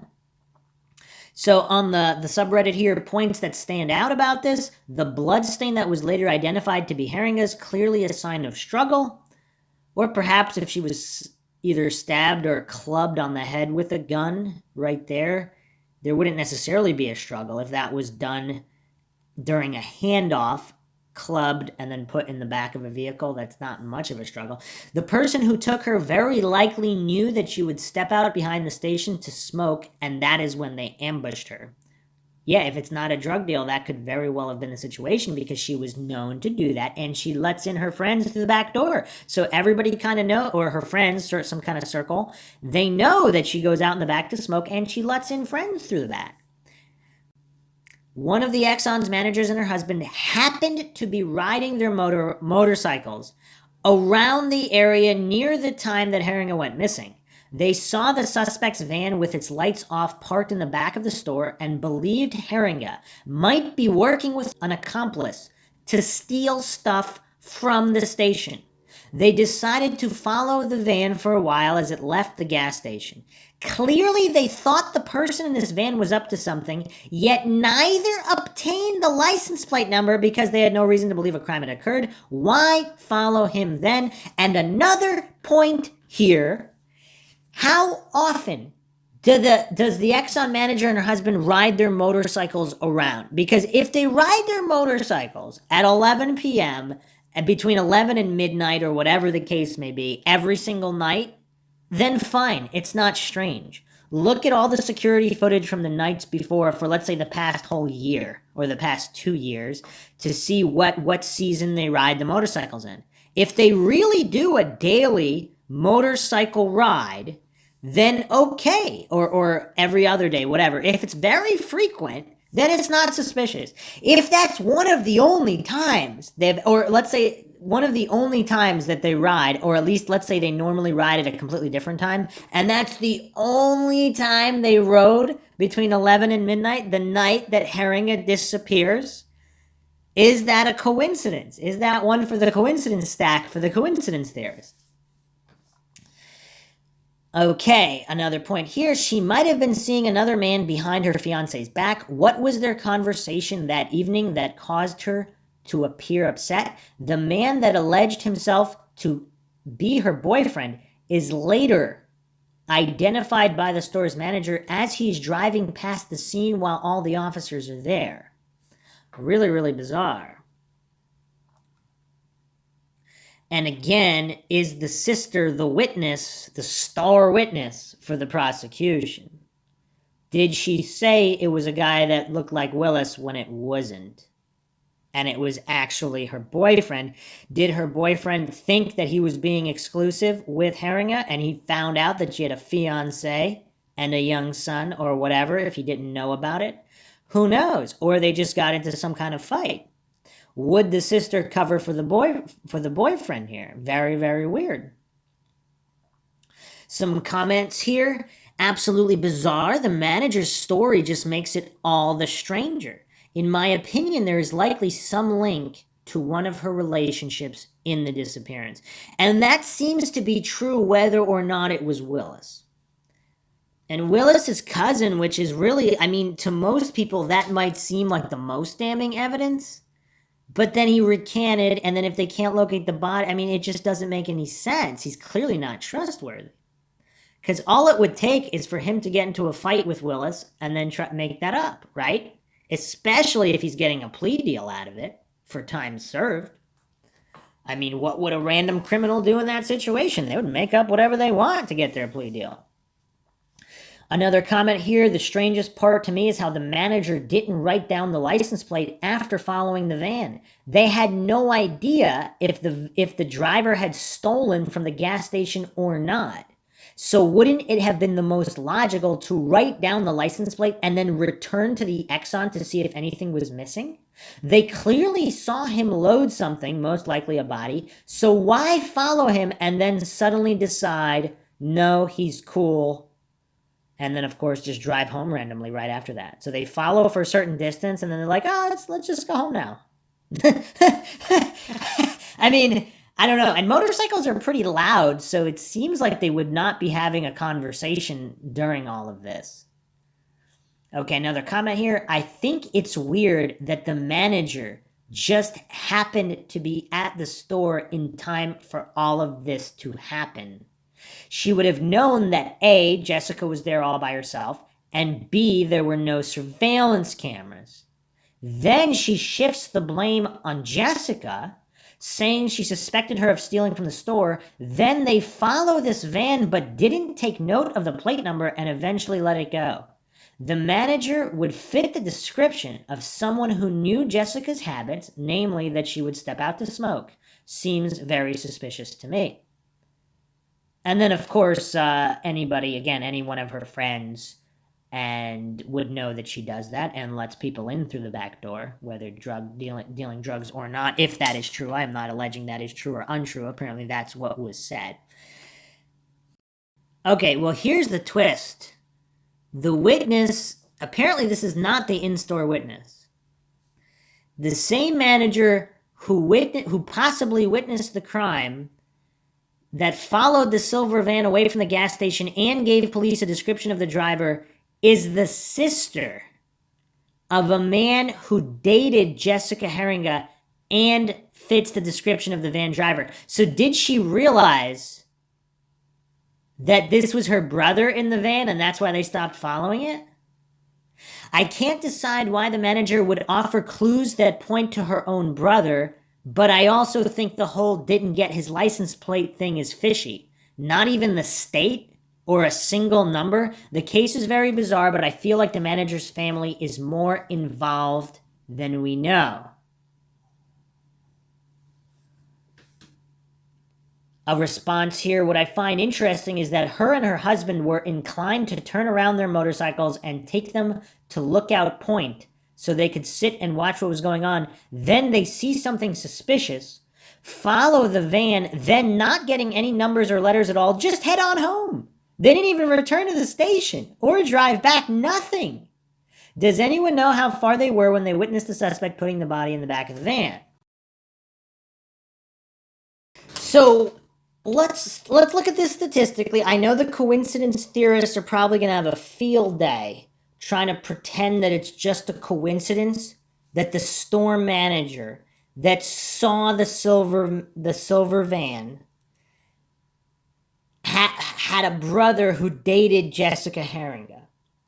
So Norton Shores, Michigan, has a population of 23,994 in 2010. So it would be a little more than that in 2013. So about 24,000 people in Norton Shores, which is really close to Grand Rapids, Michigan, which has a population of over 1,077,000. So 24,000 locals in town over 1 million close by in Grand Rapids, and then however many tens of thousands spread out in the little towns around. What are the chances that the manager just happens to be driving by the location where Jessica Heeringa goes missing, and her brother previously dated Jessica Heeringa and also apparently has wild, crazy hair like the driver of the van? What do we make of this information, and what are the chances statistically? And is this why police made a statement that they don't know that the van had anything to do with it? And it doesn't really make a lot of sense. And this particular manager's husband is stating that he clearly saw the sticker of the Chrysler model as opposed to the Dodge Caravan, which Willis drove. He saw the Town and Country logo on the rear hatch. And then neither got the license plate, or did they get the license plate and they realized it was the vehicle of her brother, and then they wanted to just shut that down? I don't know. And then I guess if she's the manager of the Exxon, they would know that businesses nearby probably had security cameras, so they couldn't lie. They could only lie to a certain degree. Is that what happened? I don't know. I really don't know. It's really weird. A very interesting post here, user since deleted. I remember when this happened because I was working late nights as a home health aide, and pretty much all of my clients either didn't have lights outside their houses or lived in apartment buildings with badly lit parking lots. Didn't help, I only lived just an hour away from where it happened. It freaked me out. This case, though recent, is really a mystery to me because there are so many angles. Clearly she was the target, as they took nothing from the store or her purse. It's not uncommon to have gas station attendants to prop a side door open so they can go smoke. That, coupled with the lack of security cameras, seemed to make it pretty simple for the abductors. I did some poking around and found an interview with her mother, which can be seen here at mlive.com. She claims to have two theories. One is that a complete stranger did it. Maybe someone who had been in the gas station before. He would have at least went in there and could see there were no cameras. I think he could have watched across Sternberg Road in the G&L parking lot, she said. Or good old-fashioned jealousy might be behind the disappearance, she said. She ended it there, but the article goes on not to accuse the boyfriend and fiance, but to accuse other co-workers of being jealous of her raise. There was something they said at the end of the article. She said she is thankful that a recent court ruling allows her to have contact with her grandson, Zevin. Seeing his face helps soften the blow of not having his mother around. I'm assuming this means for some reason the biological father, fiance, Dakota Quayle Dyer, wasn't letting her see her grandson. I wonder why. What is the harm of letting the grandmother see him? I looked, but I wasn't able to find any other information. And so apparently the boyfriend also had a silver van. The plot thickens.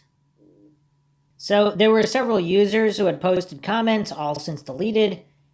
Here's a summary. Okay, they went to high school with Jessica and had mutual friends. According to a diary that Jessica kept, she was definitely having an affair with the guy who claimed he was her boyfriend. This man was also married. The user claimed that some had speculated that Jessica was pregnant with his child and wanted to be with him, but he didn't want to leave his wife or have a child with her.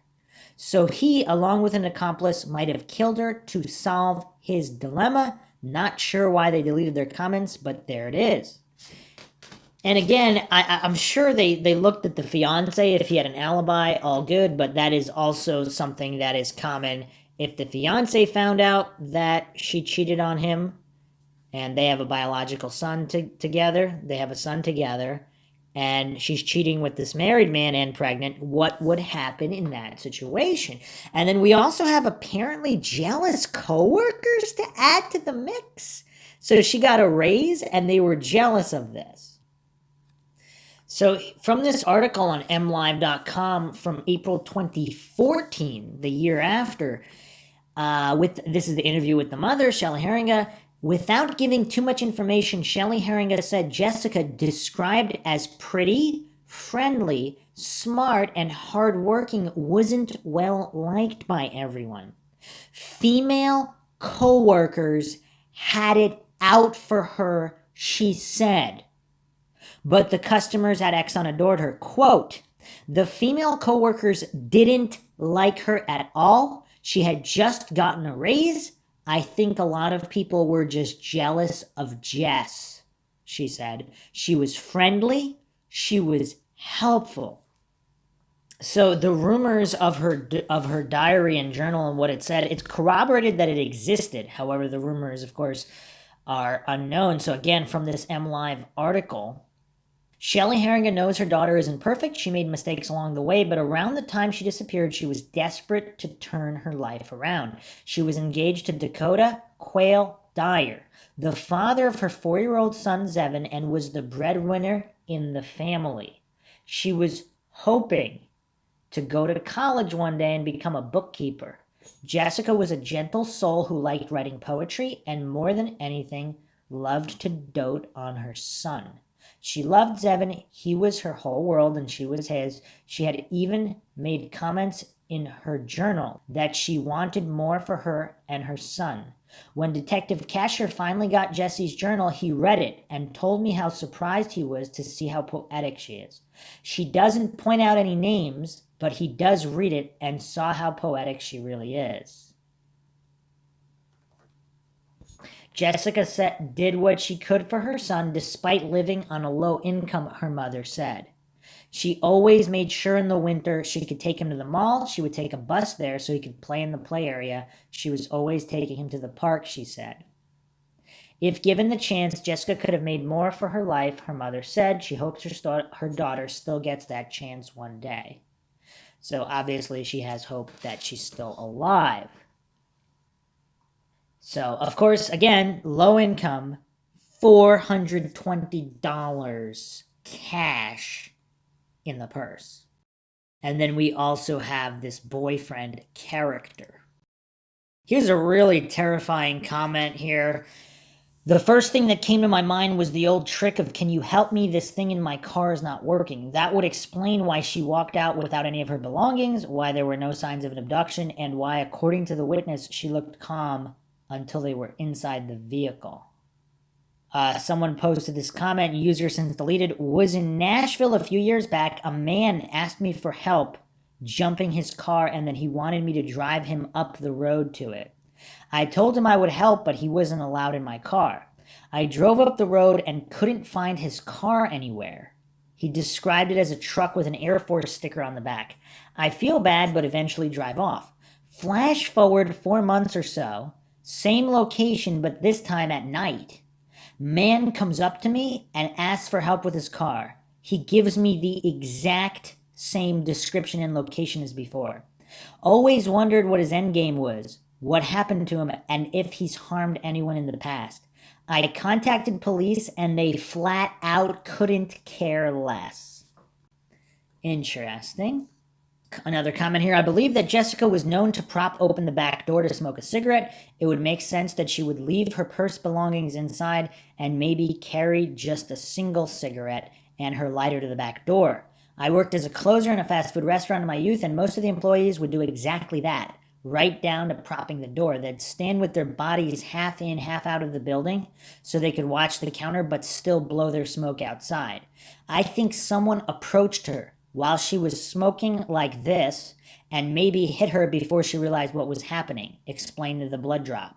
Her view was probably obstructed by the door and the lack of light. She might have been preoccupied getting ready to close the store and was paying more attention to the counter than her surroundings outside. She might not have been knocked unconscious, but was stunned, scared enough to comply with the attacker's demands, get in the van, etc.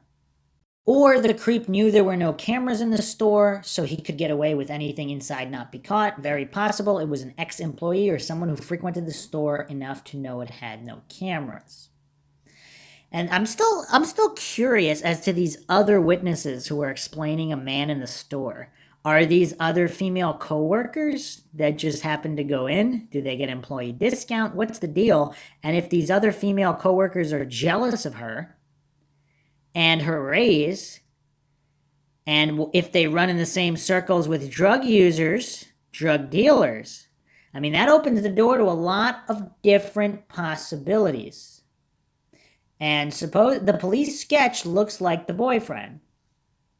Another post here, law enforcement was able to eliminate most of Jessica's personal acquaintances as suspects, but that doesn't rule out a customer or frequent visitor who may have had an eye on her and knew she was vulnerable. The lack of any signs of a struggle inside the station and the place appearing as if she had simply been interrupted while preparing to close would seem to support the idea that her attacker was known to her. She was probably lured outside and this individual made his move under the cover of darkness. Our response here, or someone who seemed non-threatening helped lure her outside. A pair of meth addicts in the town I used to live had a routine for a while. The woman would come in and tell you a sob story and try to lead you outside where the guy would be waiting to rob you and the store. They tried it on me, but she was way too sketchy. So I knew something was up almost immediately, didn't leave the store, and offered to call 911 to help her. She practically ran out of the store the second I touched the phone.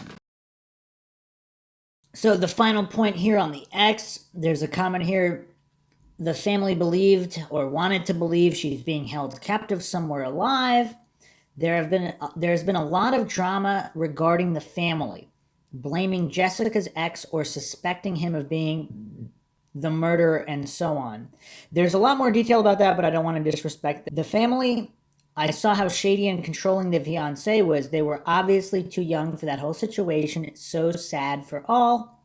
To be fair, she had cheated on him from what I know, and then he became possessive of her. She may have also been doing drugs. There was a lot of drama with the custody of her son. And then after Jessica's families lost the custody battle, they stated how horrible the ex was and all kinds of things they have no evidence for. I'm not saying the ex is perfect by any means, but I do believe that their grief is clouding their truth. And this ex, I believe they're talking about the fiance, since they're talking about the custody. Yeah. So, yeah, very, very bizarre. So I found one more article with a little bit more details here. This is from chillingcrimes.com, September 9th, 2020. It was the 26th of April, 2013, a Friday. 26-year-old Jessica Heeringa was working the late shift at the Exxon gas station in Norton Shores, Michigan. And she was actually supposedly 25, not 26. But continuing on here, Heeringa was working the late shift at the Exxon. Okay, Jessica worked whatever shift she was given, as she wanted to provide for her 3-year-old son. Her boyfriend, Dakota Quayle Dyer, had recently lost his job. Okay, the plot thickens even more. So he lost his job. They were arguing all the time, and supposedly there was another boyfriend that she was also arguing with. Is this the guy that drove by? Or are they stating the fiance was the one that drove by? A lot of this is not very clear. Things were not good between Jessica and Dakota. They were arguing all the time, but she was determined to give her son the best life possible. That day, the 26th of April, was a standard day for Jessica. At 2:44, she bought groceries before her shift was due to begin. She was in work at the gas station by 4:35 p.m. At 11:14 p.m., that night, a customer at the gas station made a 911 call. I don't know if this is an emergency. There is nobody here. It wouldn't allow me to pump gas. I went inside and there is nobody here. There's a car here. There is another car out front. It's very suspicious why there is nobody here. What does it mean there's a car here? Is he talking about his own car out front? And that's a weird way to state it. There's another car out front, so not his car and not Jessica's car. The customer told the 911 operator that the gas station was open, it wasn't locked at all, and the lights were on, yet there was nobody inside or outside. Police went to the gas station to take a look around, and they called the owner to let him know that the gas station was left open. I am joined live outside the Exxon gas station right now with Craig Harpster. We let you listen to those 911 call earlier today having to do with the man that found the store empty when he stopped by. Craig, thanks for joining us tonight. We appreciate your time. Tell us what it was like when you walked into that store. Well, first I attempted to purchase gas with the pay inside. Nothing, the clerk has to activate that. The lights were on and everything, and it seemed normal, but we went inside and hollered, "Hey, is anybody in here? What's up?" And walked around, as in looked in the bathroom. Very concerned. I seen purse there, cigarettes, her coat in the back. And we frequent this store probably 3 to 4 times a week after work. Okay. My 911 call came in at 11:15. Actually, I was probably here at 11:07 is the exact time. And by the time I walked around, I went around the building. I went inside the cooler looking for something, anything.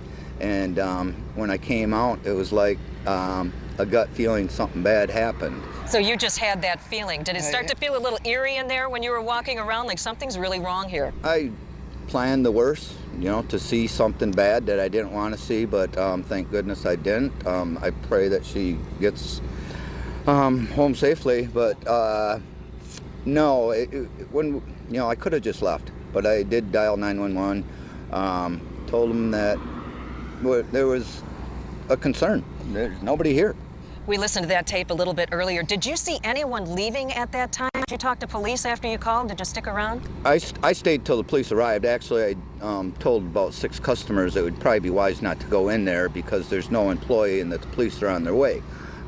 Yes, I did stay with the police until they got here, or stayed here till the cops got here. And he was the officer was like possibly she just left early without locking up. And knowing her as in frequenting here, she was always cleaning at the end of the shift, because we work right down the road, and there's just a small timeline between the time that they're open till the closing. Mm-hmm. And like I say, I was here at least 8 minutes before I called 911. Did you notice anybody leaving or anything like that? Nobody. No activity? No activity at all. No. Okay. As in no suspicious vehicles or anything. So anything like if that? Her last transition was 10:55, and I can pretty much guarantee that we got here at 11:07. Well, her shift ended at 11:30, so at 11:15 you were talking with police, and then it just, from then, that point on, the investigation started? Yes. Are you still in contact with authorities at all? They have not contacted me, no. Okay. All right. Craig Harpster, thank you so much for joining us. We appreciate your time. And we'll just have to wait and see how this whole thing gets resolved. Thank you so much. Mm-hmm. Thank you. We're going to toss it to break right now. We'll be back after this. Okay. So just initial impression there, he seems very trustworthy. He seems a little bit nervous and unnerved by the entire experience. And yeah, so in other reports, it stated that there were other female customers there. So I'm guessing they arrived after he was already alone. But anyway, continuing on here, the police discovered, and just another point to his trustworthiness, there's $420 cash in her purse. He doesn't attempt to even look at the purse. He knows there's no cameras in there. He's a frequent customer. He knows her. He admitted to all that. And yet he doesn't steal anything from anything. So he seems relatively trustworthy, I gotta say. Okay, the police discovered that Jessica's car was still outside the gas station, and her purse with over $400 in it was still inside the gas station, along with her keys and jacket. The money from the gas station was still in the register. Apart from Jessica, nothing else appeared to be missing. It looked like Jessica was in the middle of preparing to close up and finish her shift when she disappeared. There were no signs of a struggle inside the store. When the police looked at the back door, and just outside the back door, they found some blood outside and a battery cover for a laser sight for a Walther P22 pistol and 2 watch batteries. So here we have the pieces to a gun. It's a battery cover to a laser sight. Now, if that doesn't have Willis's fingerprints on it, how do we know, or DNA of any kind? So how does that connect to Willis? I really don't get it. According to the receipts, the last customer receipt was timestamped 10:52 p.m. The owner of the store called the store manager as she lived close by to see if she could close the store. One of Jessica's friends told police she was in the store with Jessica from around 7:40 that night and stayed for over an hour. She left around 8:50 p.m. Police spoke to the last known customer that Jessica had. She said that Jessica was alone when she was in the store and there was nobody else in the store at the time and nobody in the parking lot.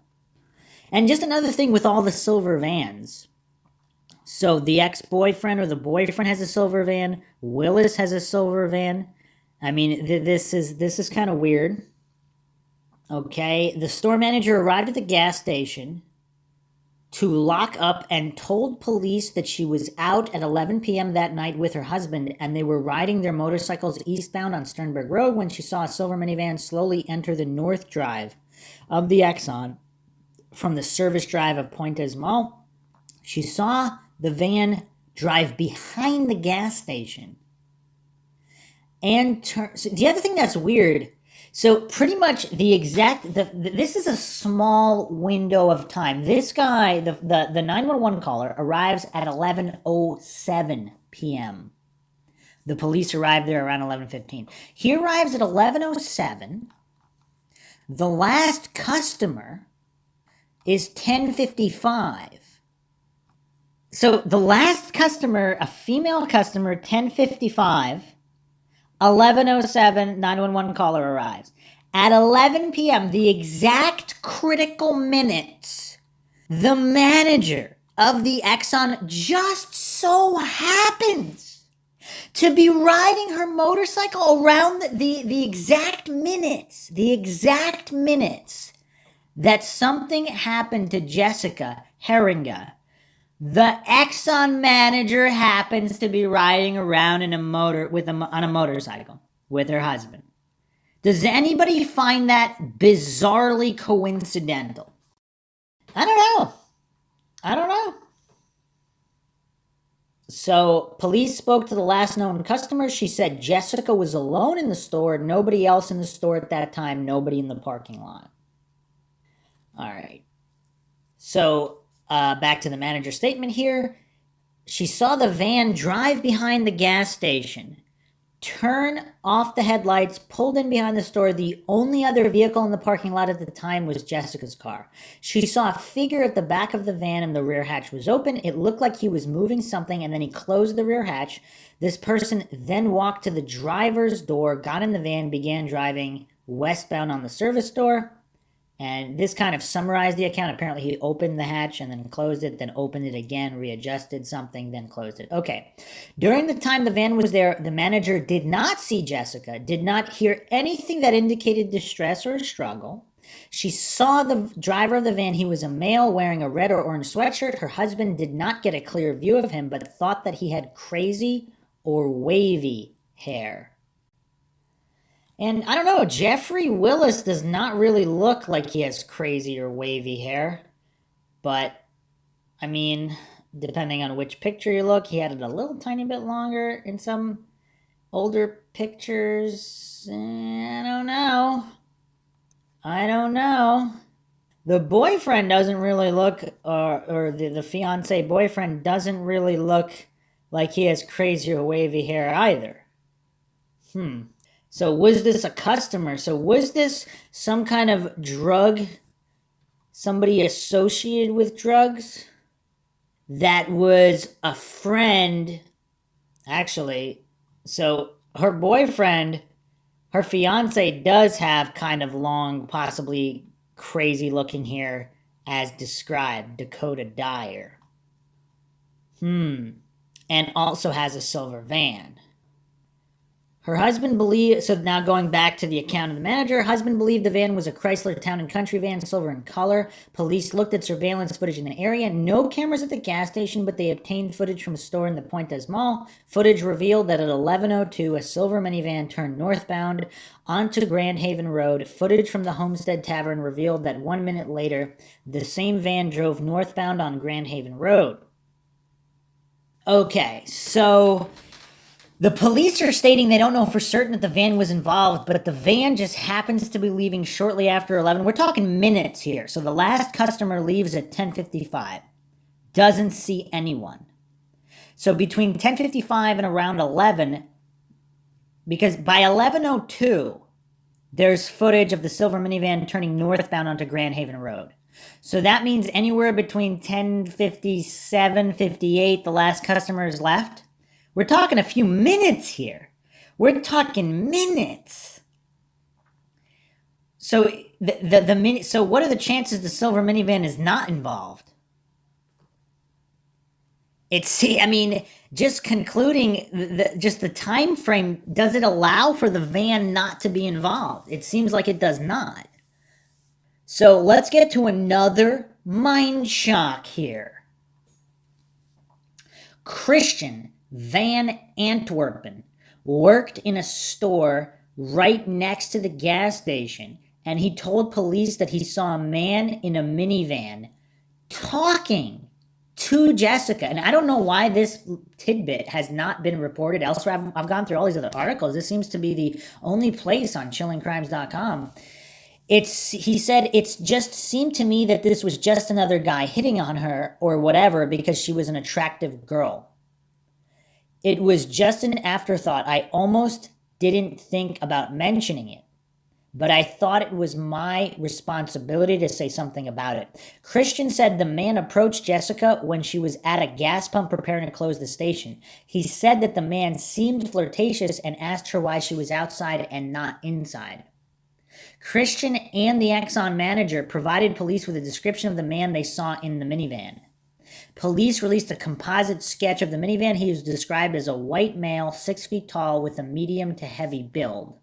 And her fiancé, ex-boyfriend, seems to be a bit on the skinny side.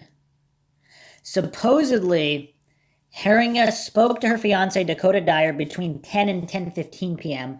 and told him she planned to come home early from her shift, he said when interrogated. What does that mean? She's coming home early? But her shift ends at 11:30. What does that mean? Unless she usually goes somewhere else after her shift? Huh. And so if this sketch is made from a combination of Christian Van Antwerpen, so Antwerpen is working in the store next to the gas station. So would he have to be in on it if the manager's in on it? Or is it really a red herring? I don't know. A lot of this stuff is not quite making sense. Police spoke with a man, Jeffrey Willis, in relation to Jessica's disappearance, as he lived in the area and owned a silver minivan, as apparently did a lot of people. He gave them permission to search his van, and police did not find anything connected to Jessica inside. They observed that the van had been recently cleaned. He told police he was home that night until 12:30 a.m. Police searched for Jessica in the area, could not find any trace of her. The case went cold. In 2016, a driver in a silver minivan tried to abduct a teenage girl. She was on her way home from a party when the driver pulled up beside her, asked her if she wanted to lift home. So we went through that whole situation. The teenager identified the driver as Jeffrey Willis. When the police searched Jeffrey's van, they found a stolen Walther P22 pistol with the serial number obscured. Police managed to restore the number and found the owner. The owner was one of Jeffrey's co-workers, and the gun was stolen from her home. She said that it had a laser sight, but when the gun was recovered by police, the laser sight was missing. So he dropped the laser sight outside of the Exxon, or at which point was this gun stolen and by whom? And did Jeffrey get the gun from somebody else? So if somebody else stole it from the coworker and Jeffrey got it from him, at which point did he get it? The search of Jeffrey's van, home, and computer devices led police to believe that Jeffrey not only tried to abduct a teenager, but that he was involved in the murder of Rebecca Blesch and the disappearance and murder of Jessica Heeringa. Jeffrey was charged with murder. At Jessica's murder trial, it was the prosecution's case that Jeffrey was a regular customer at the Exxon gas station where Jessica worked.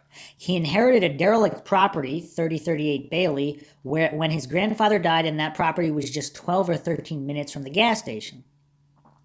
The night that Jessica went missing, the 26th of April, Jeffrey attended a card game at a shop near the station. He drove to the card game in his silver minivan. His phone records revealed that he was in the area of the Bailey property at 11:23 p.m. that night. When police searched the property, which was padlocked, they found cleaning products, including bleach. His co-workers gave evidence that they told the court that when Jeffrey came to work after that night, he had deep scratches on his face and arms. A witness who saw a man in the minivan the night Jessica went missing described the man as having blonde streaks in his hair, and Jeffrey frequently highlighted his hair. Okay, that's a little bit more damning. That is a little bit more damning. It was the prosecution's case that Jeffrey had been watching Jessica for some time that night. He drove around the back of the gas station and ordered her to get into the minivan. They believed he threatened her with a gun or struck her to get into the van. Her blood was found outside the back door. The prosecution believed that Jeffrey kidnapped Jessica at the gas station and killed her within 24 to 48 hours. They believed his motive was to engage in criminal sexual penetration or criminal sexual contact. Brenda Nestor gave evidence. She was a regular customer at the Exxon gas station, and she saw Jessica with Jeffrey the night before she disappeared. Brenda told Jessica that she should not be alone that late at night. Jeffrey said to Brenda, "She's got her customers looking out for her too." Brenda said that Jessica sort of shook her head and started shivering, like a chill went up her spine or something. Brenda thought there was something off with Jessica that night, as she didn't seem her normal happy self, so she waited in the car park outside until it closed. She saw Jeffrey leave. It was the prosecution's case that Jeffrey returned the next night and abducted Jessica. Interesting. So this Brenda Nestor is a customer, not a co-worker. So supposedly the customers all loved her. So it seems like she'd be less likely to be lying, unlike her co-workers who were jealous of her raise.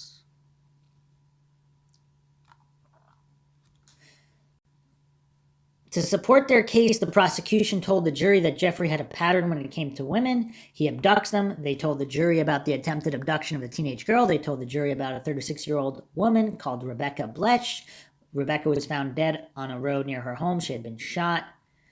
The prosecution believed that that Jeffrey planned to abduct Rebecca at gunpoint, bring her back to the derelict Bailey property, rape her, and kill her, but they believed he shot her when she tried to get away. Her DNA was found on his glove. The prosecution told the jury that Jeffrey used the Walther P22 pistol to kill her. Police found her DNA on gloves and a vibrator in a locked toolbox. In a lockbox, which was also locked, her DNA was found on handcuffs. The toolbox and lockbox were found in Jeffrey's van. In the same lockbox, the police found the Walther P22 pistol. Jeffrey's DNA was found on the gloves, the vibrator, the gun.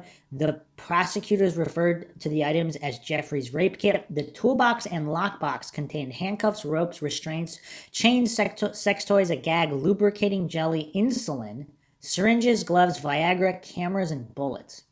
So with all these cameras, why is there no footage?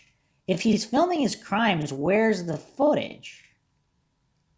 In relation to Rebecca's case, Jeffrey was found guilty of first-degree murder and possession of a firearm during the commission of a felony. He was sentenced to life in prison and a consecutive 2 years imprisonment for felony firearm. No DNA was found in relation to Jessica, but the prosecution told the jury they did not need DNA as they had plenty of other evidence. I mean, do they really, though? Forensic computer analyst of Jeffrey's devices revealed that he had folders named Vicks and 2 folders, one with Jessica's initials and the other one with Rebecca's initials.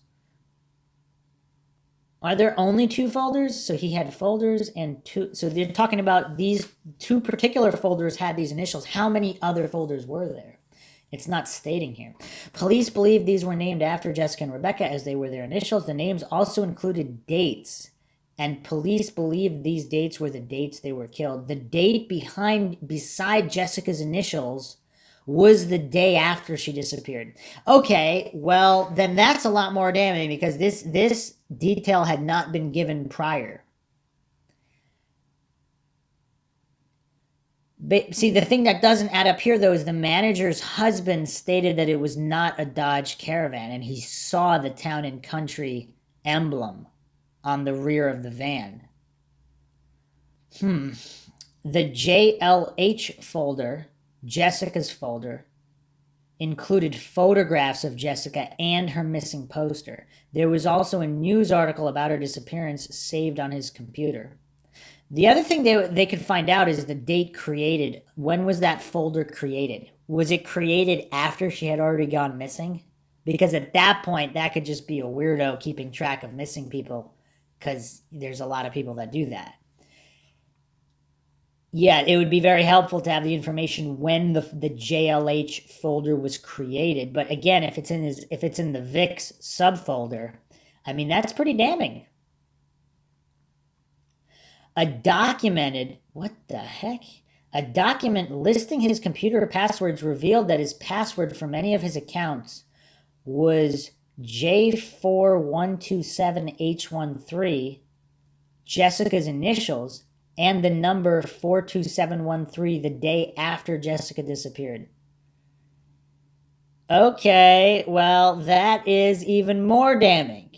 I don't know why this information isn't put out in all of these other articles, because this is a lot more damning than what's previously been stated. Police also discovered thousands of pornographic images and videos depicting the abduction, restraint, rape, and murder of women. Items were used in the images and videos such as restraints and gags. Here's the thing, though.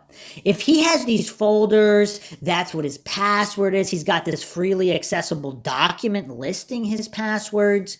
He doesn't seem concerned about hiding anything. So where's all the images or photos, the images or videos of Jessica? Because if he did this crime, if this sicko did this crime, wouldn't he be sick enough to film or document it in some capacity, especially if he's not concerned about leaving evidence? I mean, it's weird. Jeffrey had several homemade voyeuristic videos saved. The videos were of young girls and young women swimming and in their homes, and it was clear from the footage they did not know they were being filmed. It was the defense's case that Jeffrey was innocent. They argued that just because Jeffrey had a silver minivan, that did not mean it was the same minivan from the footage at the gas station.